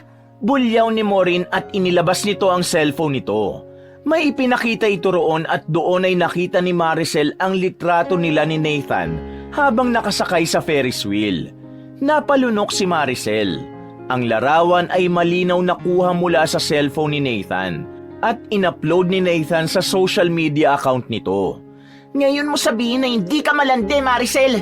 Inagaw mo na nga ang atensyon ng daddy ko, pati ba naman si Nathan gusto mong kunin? Patuloy na sigaw ni Maureen. Wala kaming ginawang masama ni Nathan. Nagpunta lang kami sa Tagaytay. Namasya lang kami. Paliwanag ni Maricel sa kanyang panig. Huwag mo akong gawing tanga, Maricel. Tigilan mo ng drama mo na kunwari ay para kang santo sa sobrang bait. Sigurado kung ikaw ang nag-aya kay Nathan na sumama sa'yo. Kilala ko si Nathan. Hindi siya papatol sa kagaya mong cheap. Nanlalaki ang mga matang sigaw ni Maureen. Parang sinaksak ang puso ni Maricel sa mga salitang binitiwan ni Maureen. Tumigil ka na, Maureen. Lasing ka na. Saka na kayo mag-usap ng kapatid mo kapag malinaw na ang utak mo. Singit ni Lola Mary. Hoy, tanda. Huwag mo nga sasabihin na kapatid ko ang apo mo. Wala akong kapatid na ahas at malandi! Bulyaw ni Maureen kay Lola Mary. Bakit ba galit na galit ka sa akin, Maureen? Tanong ni Maricel habang pilit niyang kinakalma ang sarili. Sinasabi mo na inaagaw ko si Nathan sa'yo, pero si Nathan mismo nagsabi sa akin na magkaibigan lang kayo. Nagulat si Maureen sa narinig at tila mas lalo pa itong nagalit. Magkaibigan nga kami pero gusto ko si Nathan at ayokong may kaagaw sa mga gusto ko, lalo na kung ikaw ang magiging kaagaw ko. Nagpupuyo sa galit nitong sigaw. Magpapaliwanag pa sana si Maricel ngunit hindi niya na nagawa nang bigla siyang sinabunutan ni Maureen. Napasigaw si Maricel sa sakit habang pilit niyang inaalis ang kamay ni Maureen sa kanyang buhok. Nagpumigla si Maricel at nakahanap ng lakas para itulak si Maureen. Ngunit sa halip na huminto ay mas lalo pang tumindi ang galit ni Maureen. Sinampal nito ng malakas si Maricel na naging dahilan upang matumba siya sa sahig. Maureen, tama na! Sigaw ni Lola Mary habang pilit na pumapagitna sa dalawa. Ngunit parang hindi naririnig ni Maureen ang matanda. Tuloy pa rin ito sa pagsugod kay Maricel na pilit namang umiiwas at ipinagtatanggol ang sarili. Hindi tumigil si Lola Mary sa pag-awat hanggang sa nairita na si Maureen at malakas nitong tinabig ang matanda. Nawala ng balanse si Lola Mary at natumba sa sahig. Muntik pang tumama ang ulo nito sa gilid ng kama. Sa pagkakataon na yon ay hindi na rin nakapagpigil si Lola Mary. Agad itong tumayo at hinablot ang buhok ni Maureen. Sinabi nang tumigil ka ng maldita ka! Gigil na sigaw ni Lola Mary habang hila ang buhok ni Maureen. Labis na nagulat si Maricel sa ginawa ng kanyang lola. Maging si Maureen ay nabigla rin at tila hindi nito inasahan na magagawa itong sabunutan ni Lola Mary. Hindi pa rin natapos ang matanda at isang malakas na sampal ang pinadapong nito sa pisngi ni Maureen. Napaatras si Maureen habang hawak ang namumulang pisngi. Subalit ang galit ni Maureen ay hindi pa rin nawala. Humakbang ito palapit kay Lola Mary habang ang mga mata ay tila nag-aapoy sa labis na galit. Walang hiya kang matanda ka! Sigaw ni Maureen. Mabilis na itinaas ni Maureen ang isang kamay at akmang sasampalin si Lola Mary. Ngunit bago pa dumapo ang palad ni Maureen sa mukha ni Lola Mary, ay biglang dumating sina Alvin at Glenda. Mabilis na hinawakan ni Alvin ang braso ni Maureen. Tama na, Maureen! Sobra ka na! Galit na sigaw ni Alvin at hinila nito si Maureen palayo kay Lola Mary. Mabilis na lumapit si Maricel kay Lola Mary at umiiyak niya itong niyakap. Anong nangyayari dito? Malakas na tanong ni Alvin habang mariing nakatingin kay Maureen. Tanungin mo ang malandi mong anak. Siyang dapat mong sisihin. Inaagaw niya si Nathan sa akin. Sigaw na sagot ni Maureen. Tatay, hindi po totoo yun. Si Nathan po ang nagyaya sa akin sa Tagaytay kanina at wala kaming ginawang masama. Namasyal lang po kami. Tugon ni Maricel habang nanginginig sa takot ang boses. Napakunot ang noo ni Alvin. Ibig sabihin hindi ka talaga nagpunta sa mall kanina? May pagkadismaya nitong tanong. Hindi nakapagsalita si Maricel. Napayuko siya dahil hindi niya alam kung paano ipagtatanggol ang sarili. Kita mo na, Daddy? Kaya nagsinungaling siya dahil may ginawa sila ni Nathan. Ang kapal talaga ng mukha mong ahas ka! Halos mabaliw na si Maureen sa sobrang galit. Susugurin sana ulit ni Maureen si Maricel, pero mabilis itong pinigilan ni Glenda. Tama na, Maureen. Kung meron kayong misunderstanding ng ate mo ay hindi yan maaayos sa ganitong paraan. Lasing ka. Magpalamig ka muna bago kayo mag-usap ulit. Mariing wika ni Glenda. Pinilit ni Glendang hilahin si Maureen palabas ng kwarto. Ngunit hindi pa rin ito tumigil sa pagsigaw. Isa kang ahas, Maricel! Malandi ka! Dapat talaga namatay ka na lang nun! Nang tuluyang mailayo ni Glenda si Maureen ay napuno ng katahimikan ng paligid. Hanggang sa hindi na napigilan ni Maricel ang muling mapaiyak dahil sa nangyari. Niyakap niya ng mahigpit si Lola Mary upang kumuha rito ng lakas dahil pakiramdam niya ay hinang-hina siya ng mga oras na yon. Lola, patawarin niyo po ako. Mangiyak-ngiyak na sabi ni Maricel. Mahigpit pang niyakap ni Lola Mary si Maricel. Wala kang kasalanan sa nangyari, Apo. Puno ng pagmamahal na tugon ni Lola Mary. Anak, sorry kung nangyari ito. Huwag ka mag-alala. Kakausapin ko si Maureen at titiyakin kong hindi na ito mauulit. Mahinang wika ni Alvin. Bumitaw si Lola Mary sa pagkakayakap kay Maricel at hinarap nito si Alvin. Kahit isang beses hindi ko sinaktan si Maricel nung nandun pa kami sa bahay namin dahil alam ko ang hirap na pinagdaanan niya nung bata pa siya. Hindi ko akalain na kung kailan nahanap na niya ang tunay niyang pamilya, saka pa siya makakaranas ng ganitong klaseng pananakit. Mariing wika ng matanda. Napayuko si Alvin. Sorry po. Pangako, hindi ko naahayaan na maulit ito. Kakausapin ko si Maureen. Pagsasabihan ko siya. Sana nga, Alvin. Pero ito ang tandaan mo. Kung mauulit pa ang nangyari kanina at kung hindi mo kayang panindigan ang pagiging ama kay Maricel at hindi mo kayang pagsabihan si Maureen, babalik na lang kami sa dati naming bahay. Mas tahimik ang buhay namin doon ng apo ko.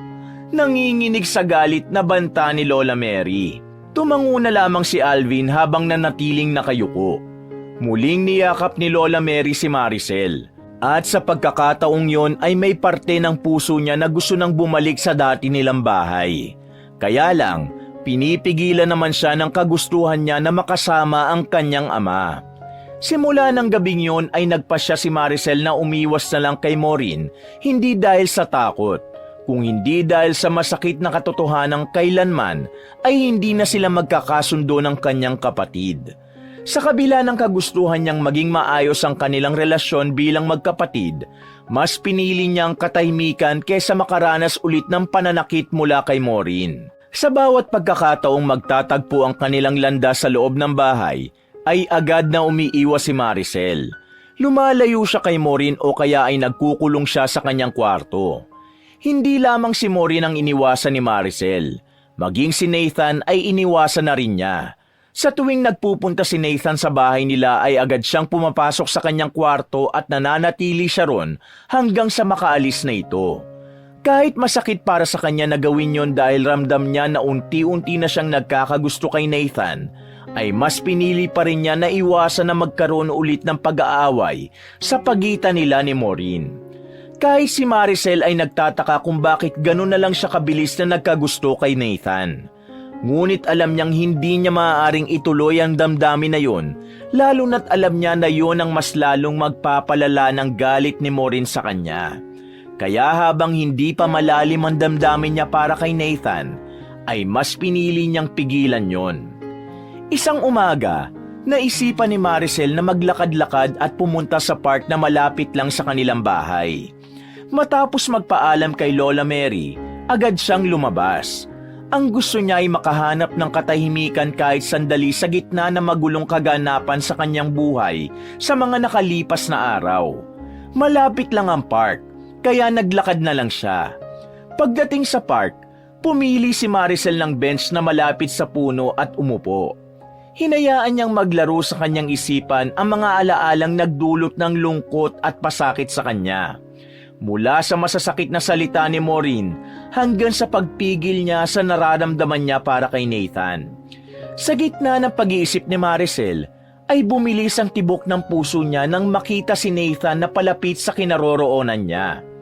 Wala siyang ideya kung paano nito nalaman na naroon siya, pero isa lang ang gusto niyang gawin at yun ay ang iwasan ng binata. Kaagad siyang tumayo, hindi para salubungin si Nathan, kundi upang iwasan ito. Ngunit bago pa siya makalayo ay mabilis siyang nahawakan ni Nathan sa braso. Bitiwan mo ko, Nathan. Kailangan ko nang umuwi. Madiin na sabi ni Maricel habang iniiwas ang tingin sa lalaki. Ngunit nanatiling nakatayo si Nathan sa harap ni Maricel habang ang mga mata nito ay puno ng tanong at pagtataka. Ano ba nangyayari sa'yo, Maricel? Akala mo ba hindi ko napapansin? Bakit parang palagi mo ko iniiwasan tuwing nagpupunta ako sa bahay niyo? Tanong nito. Hindi agad nakasagot si Maricel. Ngunit napagtanto niya na kailangang malaman ni Nathan ang totoo. Ayaw ni Maureen na nagiging malapit tayo. At isa pa, ano bang purpose mo at in-upload mo pa yung picture natin? Tura ni Maricel. Kasi special yung moment na yun para sa akin. Buong sinseridad na tugon ni Nathan. Saka ano namang masama kung in-upload ko yun? Dugtong nitong tanong. Alam mo ba na nakita ni Maureen ang picture nating dalawa? At sa picture na yun, mas lalong nagalit si Maureen sa akin. Umabot pa nga sa pisikalan ng galit niya sa akin. Sambit ni Maricel. Napabuntong hininga si Nathan habang baka sa muka ang pagsisisi. Hindi ko intensyon na mangyari yun. Pasensya na Maricel. Pero confident ako na in-upload ko ang picture nating dalawa dahil magkaibigan lang naman talaga kami ni Maureen. Wala siyang karapatan na magalit kung magkasama tayo. Sambit pa nito. Hindi na nagsalita pa si Maricel dahil wala na siyang maisip na sasabihin pa kay Nathan. Maricel, gusto kong bumawi sa'yo. Gusto kong maging tulay para magkaayos kayo ni Maureen. Tura ni Nathan. Galit na galit si Maureen sa akin. Unti-unti ko nang tinatanggap na hindi na kami magkakaayos. Wika ni Maricel. May paraan pa. Kailangan lang na mag-usap kayo ng masinsina na magkapatid. At ako ang gagawa ng paraan para makapag-usap kayo ng kayo lang. Determinadong sabi ni Nathan. Umiling lang si Maricel at tuluyan na siyang naglakad palayo. Ngunit ang mga salitang binitiwan ni Nathan ay nanatili sa kanyang isipan at nag-iwan ng posibilidad na baka nga may pag-asa pa para sa kanila ni Maureen. Pinag-isipan ni Maricel ng gusto ang sinabi ni Nathan. Sa huli, naisip niyang kailangan niyang subukan kahit sa huling pagkakataon na magkaayos sila ng kanyang kapatid. Agad niyang tinawagan si Nathan at sinabi niyang payag na siya sa nais nitong mangyari. Ipinaliwanag ni Nathan ang plano. Ayon dito, bukas ng umaga ay pupunta ito sa bahay nila. At kapag nakita ni Maricel ang sasakyan nito na nakaparada sa labas, ay mauna nang sumakay doon si Maricel at ito na ang bahala sa lahat. Nang sumunod na umaga, nang sumilip si Maricel sa bintana ng kanyang kwarto ay nakita niya ang sasakyan ni Nathan na nakaparada sa labas. Lumabas siya ng tahimik at sumakay sa backseat ng kotse. Makalipas ang ilang minuto ay nakita niya si Nathan at Maureen na lumabas mula sa gate. Nang buksan ni Nathan ang pinto ng backseat ay nagtagpo ang mga mata ni Maricel at Maureen. Anong ginagawa mo dito? Galit na tanong ni Maureen kay Maricel. Mamaya ka na magtanong, Maureen. Sumakay ka na. Wika ni Nathan. Pilit na ipinagtulakan ni Nathan si Maureen hanggang sa nakapasok na ito. Agad namang sumakay si Nathan sa driver's seat at pinaandar na ang kotse nito. Akala ko ba pupunta tayo sa isang beach resort sa Batangas? Bakit nandito ang ahas na babaeng to? Galit na tanong ni Maureen. Doon nga tayo pupunta para makapag-usap kayong dalawa. Huwag kang magalit kay Maricel kasi ako nakaisip ng idea na ito. Kaswal na sagot ni Nathan. Hindi ko gustong idea mo, Nathan. Ihinto mo tong kotse, bababa na ako! Sigaw ni Maureen. Pero hindi ito pinansin ni Nathan. Nagpatuloy lang ito sa pagmamaneho na tila ba hindi naririnig ang reklamo ni Maureen. Halos 2 oras na silang bumabiyahe at napansin ni Maricel na wala ng kabahayan sa dinadaanan nila. Kapwa napasigaw sina Maricel at Maureen nang biglang nagpreno si Nathan. Magpoprotesta pa sana si Maureen pero lahat sila ay natigilan nang makita nila na may nakaharang sa unahan nila na isang itim na van. Mula sa van ay 3 lalaki na armado ng mga barel ang lumabas at naglakad palapit sa kanila. Isang lalaki na may hawak na shotgun ang lumapit sa gilid ng driver's seat. Malakas nitong binasag ang bintana gamit ang dulo ng baril. Agad na tinutukan ng lalaki ng baril si Nathan at inutusan nito si Nathan na alisin ang pagkakalak ng ibang pinto ng kotse. Dahil sa baril na nakatutok kay Nathan, ay wala na itong nagawa kundi ang sundin ang utos ng lalaki. Binuksan ng lalaki ang pinto sa tabi ni Nathan at hinila ito palabas. Sa pilitan na isinakay ng lalaki si Nathan sa itim na van. Matapos yun ay nagawa ng buksan ng 2 lalaki ang magkabilang pinto sa backseat. Hinablot ng mga lalaki sina Maricel at Maureen at gaya ni Nathan ay isinakay din sila ng mga iyon sa van. Nakita nila si Nathan na nakaupo habang may saklob na itim na tela sa ulo. Sinakluban na rin sila ng itim na tela na naging dahilan para wala silang makita. Anong gagawin niyo sa amin? Pakawalan niyo ako! Kung ayaw mong pasabugin ko ang ulo mo, tumahimik ka! Banta ng isa sa mga lalaki na nagpatahimik kay Maureen. Nanatiling kalmado si Maricel kahit halos kumawala na ang puso niya sa dibdib dahil sa sobrang takot at kaba. Nang maramdaman niyang umaandar na ang van, ay nagsimula na siyang magdasal na sana ay walang masamang mangyari sa kanilang tatlo. Makalipas ang ilang oras na biyahe, ay naramdaman ni Maricel ang paghinto ng sinasakyan nilang van. Narinig niya ang pagbukas ng pinto ng van na sinundan ng utos ng lalaki na bumaba na sila. Habang hawak siya ng isang lalaki sa braso ay naglakad sila. Maya-maya ay naramdaman niyang umaakyat sila sa hagdan. Matapos yon ay narinig niya ang pag-ingit ng binuksan na pinto at muli silang naglakad. Pinaupo sila ng mga lalaki. Matapos umupo ay saka sila tinalian ng mga yun sa mismong upuan. Doon palang tinanggal ng mga lalaki ang itim na tela na nakasaklob sa kanilang ulo. Nalaman ni Maricel na nasa isang malawak na silid sila. Malamlamang ilaw na nagmumula sa iisang bumbilyang nasa gitna ng kisame. Nasa harapan nila ang tatlong lalaki. Nakangisi ang mga yon habang nakatingin sa kanilang dalawa. Sino ba kayong mga pangit kayo? Anong gusto nyo? Sigaw ni Maureen. Tumahimik ka! Kanina ka pa, ha? Sigaw ng lalaki. Muling luminga si Maricel. Napansin niyang wala roon si Nathan. Nasaan si Nathan? Kinakabahang tanong ni Maricel ngunit walang sumagot sa kanyang tanong. Anong ginawa nyo kay Nathan? Tanong naman ni Maureen at bigla itong napaiyak. Biglang bumukas ang pinto at nabigla sina Maricel at Maureen nang pumasok si Nathan. Hindi ito nakatali. Sa itsura nito ay mukha itong hindi sinaktan dahil nakangisi pa ito habang naglalakad palapit sa kanila.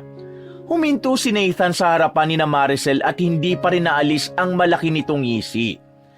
Walang iya ka, Nathan! Sigaw ni Maricel nang mapagtanto niya kung ano talaga ang totoong nangyayari. Nakuha mo pala agad, Maricel. Mas matalino ka talaga kay Maureen. Natatawang wika ni Nathan. Nathan? Anong ibig sabihin nito? Naguguluhang tanong ni Maureen. Hindi mo pa rin bagets, Maureen. Ako ang nagpa-kidnap sa inyong dalawa. Sa totoo lang, matagal ko ng planong kidnapin ka, Maureen. Kaya nga nakipag-close ako sa'yo. Pero nang dumating si Maricel sa eksena, naisip ko, bakit hindi ko na rin siya kidnapin? Mas malaki ang makukuha kong pera kung dalawa kayo, di ba? Pagsiwalat ni Nathan sa katotohanan. Hayop ka! Ginamit mo lang kami! Sinadya mo ang lahat ng ito! Galit na sigaw ni Maricel. Tama ka naman, Maricel. Sinadya akong pag-awayin kayong dalawa at ginamit ko ang ideya na pag-ayusin ko kayo para sumama kayong dalawa sa akin.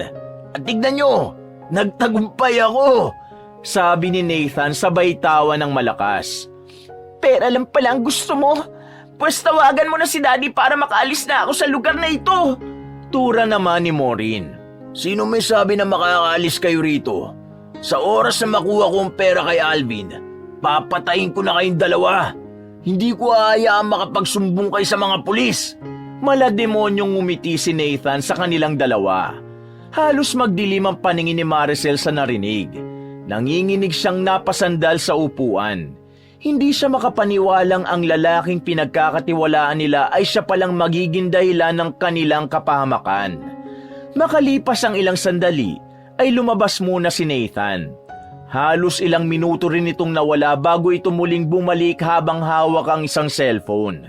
Tinawagan ko na ang daddy nyo. Hindi man lang niya nakilala ang boses ko. Galing ko, di ba? Sinabi ko sa kanya na 100 million pesos ang ransom para makawala kayong dalawa. Kawawa naman ang daddy nyo. Asang-asa siya na makakauwi pa ng buhay ang dalawa niyang prinsesa. Isang nakakalokong tawa ang pinakawala ni Nathan. Hindi ako makapaniwalang nagawa mo sa akin to, Nathan! Galit na sigaw ni Maureen. Trabaho lang, Maureen. Walang personalan. Tura ni Nathan. Ay, gusto kong mag-celebrate dahil bukas milyonaryo na ako. Hoy, kayong dalawa. Sumama kayo sa akin at bibili tayo ng alak. At ikaw, bantayan mo ang dalawang yan, ha. Kapag yan nakawala, mayayari ka sa akin. Dugtong pa nito. Umalis si Nathan kasama ang dalawang lalaki.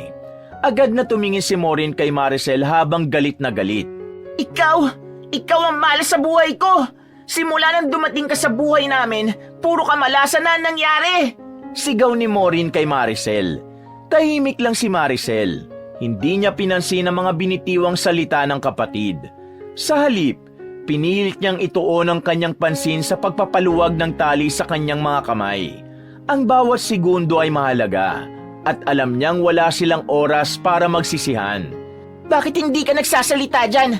Wala ka talagang kwenta, Maricel! Lagi mo na lang akong dinadamay sa mga kamalasan mo! Patuloy pa ni Maureen. Napatingin ang lalaking nagbabantay sa kanila. Baka sa mukha nito ang pagkairita. Ano ba yan?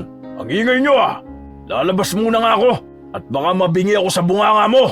Anito at malalaki ang hakbang na lumabas ito ng silid na yon. Malakas nitong isinara ang pinto. Pagkalabas ng lalaki, sakto namang natanggal ni Maricel ang tali sa kanyang mga kamay. Napanganga si Maureen sa gulat. Mabilis na sinenyasan ni Maricel si Maureen na huwag itong maingay. Nang tuluyan ng makawala si Maricel ay agad niyang isinunod na alisin sa pagkakatali si Maureen. Ano nang gagawin natin? Pabulong na tanong ni Maureen habang baka sa mukha nito ang takot. Sinubukan ni Maricel na buksan ang pinto, ngunit nakalak yun. Napatingin siya sa nakabukas na bintana. Lumapit siya roon at sumilip. Nalaman niyang nasa ikalawang palapag sila ng isang lumang gusali at sa ibaba ay damuhan. Maureen, kailangan nating tumalon dito. Sabi ni Maricel.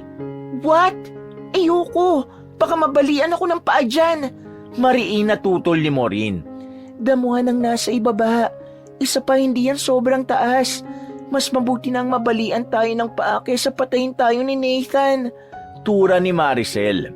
Hindi na naghintay si Maricel ng sagot mula sa kapatid. Tumalon siya mula sa bintana at sa kabutihang palad sa damuhan siya bumagsak kaya hindi siya nakaramdam ng matinding sakit sa kanyang mga paa.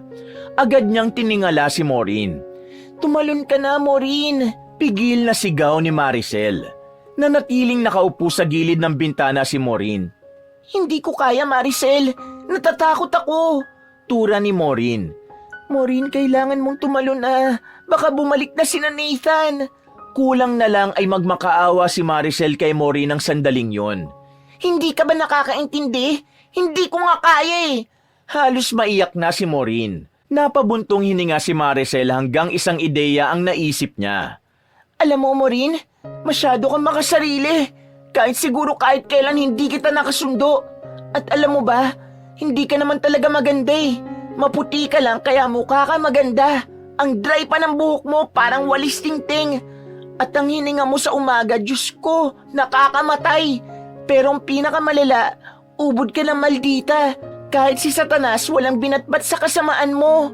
Sigaw niya kay Maureen. Nagngit-ngit sa galit si Maureen sa mga sinabi ni Maricel. Anong sinabi mo? Hintayin mo ako dyan, Maricel. Bababa ako't kakalbuhin kita sa sabunot. Gigil nitong sabi. Sa sobrang galit ni Maureen kay Maricel ay tumalon na ito mula sa bintana. Nagulat ito nang lumapag ang mga paa nito sa damuhan. Hindi ako nasaktan. Bulalas ni Maureen. Sabi ko naman sa iyo eh, ayaw mo pang maniwala. Nangingiting wika ni Maricel. Biglang nagbagong ekspresyon ng mukha ni Maureen. Bumakas ang labis na galit dito at alam ni Maricel na naalala na nito ang masasakit na salitang sinabi niya kanina. Sasabunutan sana siya ni Maureen, pero mabilis siyang nagsalita. Mamaya mo na ako sabunutan.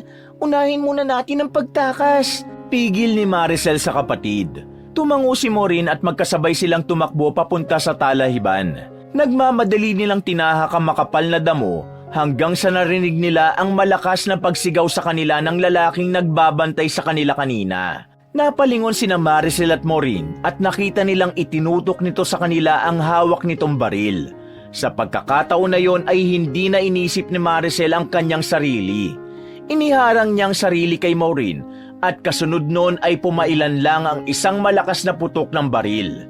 Naramdaman niya ang pagtama ng bala sa likod niya. Nangihinang napaluhod si Maricel. Maricel, bakit mo ginawa yun? Hindi makapaniwalang tanong ni Maureen. Okay lang ako. Tara na, kailangan na nating makalayo rito. Kahit nahihirapan ay nagpumilit pa rin na tumayo si Maricel. Hinila ni Maricel ang kamay ng kanyang kapatid kahit na namimilipit siya sa sakit. Patuloy silang tumakbo sa talahiban na hindi na sila lumingon pa. Makalipas ang ilang minuto, narating na nila ang kalsada. Tila pumabor ang pagkakataon sa kanila dahil saktong may paparating na kotse. Pumagit na si Maureen at kumaway. Huminto ang sasakyan at lumabas ang driver. Ano nangyayari sa inyo? Tanong ng lalaking driver. Tulungan mo kami. Kinidnap kami. May humahabol sa amin at may tama ng balang kapatid ko. Naiiyak na tugon ni Maureen sa lalaki. Agad na binuksan ng driver ang pintuan ng sasakyan nito at tinulungan nitong makasakay si Maricel sa backseat. Nang makasakay na rin si Maureen, ay agad na pinaandar ng lalaki ang sasakyan palayo sa lugar na yon. Agad na dinala ng lalaki sina Maricel at Maureen sa ospital. Ang lalaki ang naunang bumaba para tumawag ng mga nurse. Maya-maya ay may mga nurse nang lumapit sa sasakyan habang may dalang stretcher ang mga yon. Mabilis namang naihiga si Maricel sa stretcher at habang dinadala siya sa emergency room, ay unti-unti nanlabo ang paningin niya hanggang sa tuluyan na siyang nawala ng malay. Nang bumalik ang malay ni Maricel, ay nakahiga na siya sa isang hospital bed habang may nakakabit na dextrose sa kanyang braso. Inilibot niya ang mata sa paligid at nakita niya si Maureen nakaupo sa maliit na sofa sa gilid habang mahimbing na natutulog. Maureen? Mahinang tawag ni Maricel. Nagising si Maureen at agad itong lumapit kay Maricel. Finally, gising ka na. Kumusta ang pakiramdam mo? Nag-aalalang tanong ni Maureen. Okay na ako. Si tatay, alam na ba niya nangyari? Tura ni Maricel. Oo, alam na niya. Papunta na siya rito kasama ang lola mo at si mami. Nakapag-report na rin ako sa mga pulis at may good news ako sa'yo. Nahuli na agad si Nathan at ang mga tauhan niya. Wala na tayong dapat ikatakot. Yung lalaking tumulong naman sa atin, umalis na. Sabi ko nga, bibigyan ko siya ng reward pero ayaw niya. Sabi ni Maureen habang may ngiti sa labi. Napangiti si Maricel sa mga narinig niya mula kay Maureen. Maya-maya ay lumalamlam ang mukha ni Maureen. Pero Maricel, bakit mo sinalo yung bala? Ako dapat ang tatamaan nun, di ba? Tanong ni Maureen. Dahil kapatid kita, Maureen. At mahal kita. Walang gatol na sagot ni Maricel. Hindi na napigilan ni Maureen ang pag-agos ng luha nito. Patawarin mo ko sa lahat na nagawa kong mali. Natakot lang ako na baka agawin mong atensyon ni Daddy. Alam kong ang babaw ng dahilan ko. Pero yun talagang reason kung bakit ang init ng dugo ko sa'yo. Umiiyak na wika ni Maureen. Maureen, hindi ko kailanman inisip na agawin ang atensyon ni tatay sa'yo. Isa pa, hindi natin kailangan mag-agawan ng atensyon sa kanya kasi pareho niya tayong anak at pareho din niya tayong mahal. Wika ni Maricel at hinawakan niya ang isang kamay ni Maureen. Maingat na niyakap ni Maureen si Maricel. Naramdaman ni Maricel ang labis na pagsisisi ni Maureen. Ngunit bigla ring kumala si Maureen sa pagkakayakap sa kanya at inirapan siya. Wait lang ate, totoo ba lahat ng sinabi mo kanina kaya napatalon ako dahil sa galit? Yung maputi lang ako kaya mukha ako maganda? Yung dry ang buhok ko at yung about sa hininga ko? Tanong ni Maureen. Yung iba lang ang totoo. Bahala ka nang hulaan kung alin doon ang totoo at hindi. Natatawang tugon ni Maricel.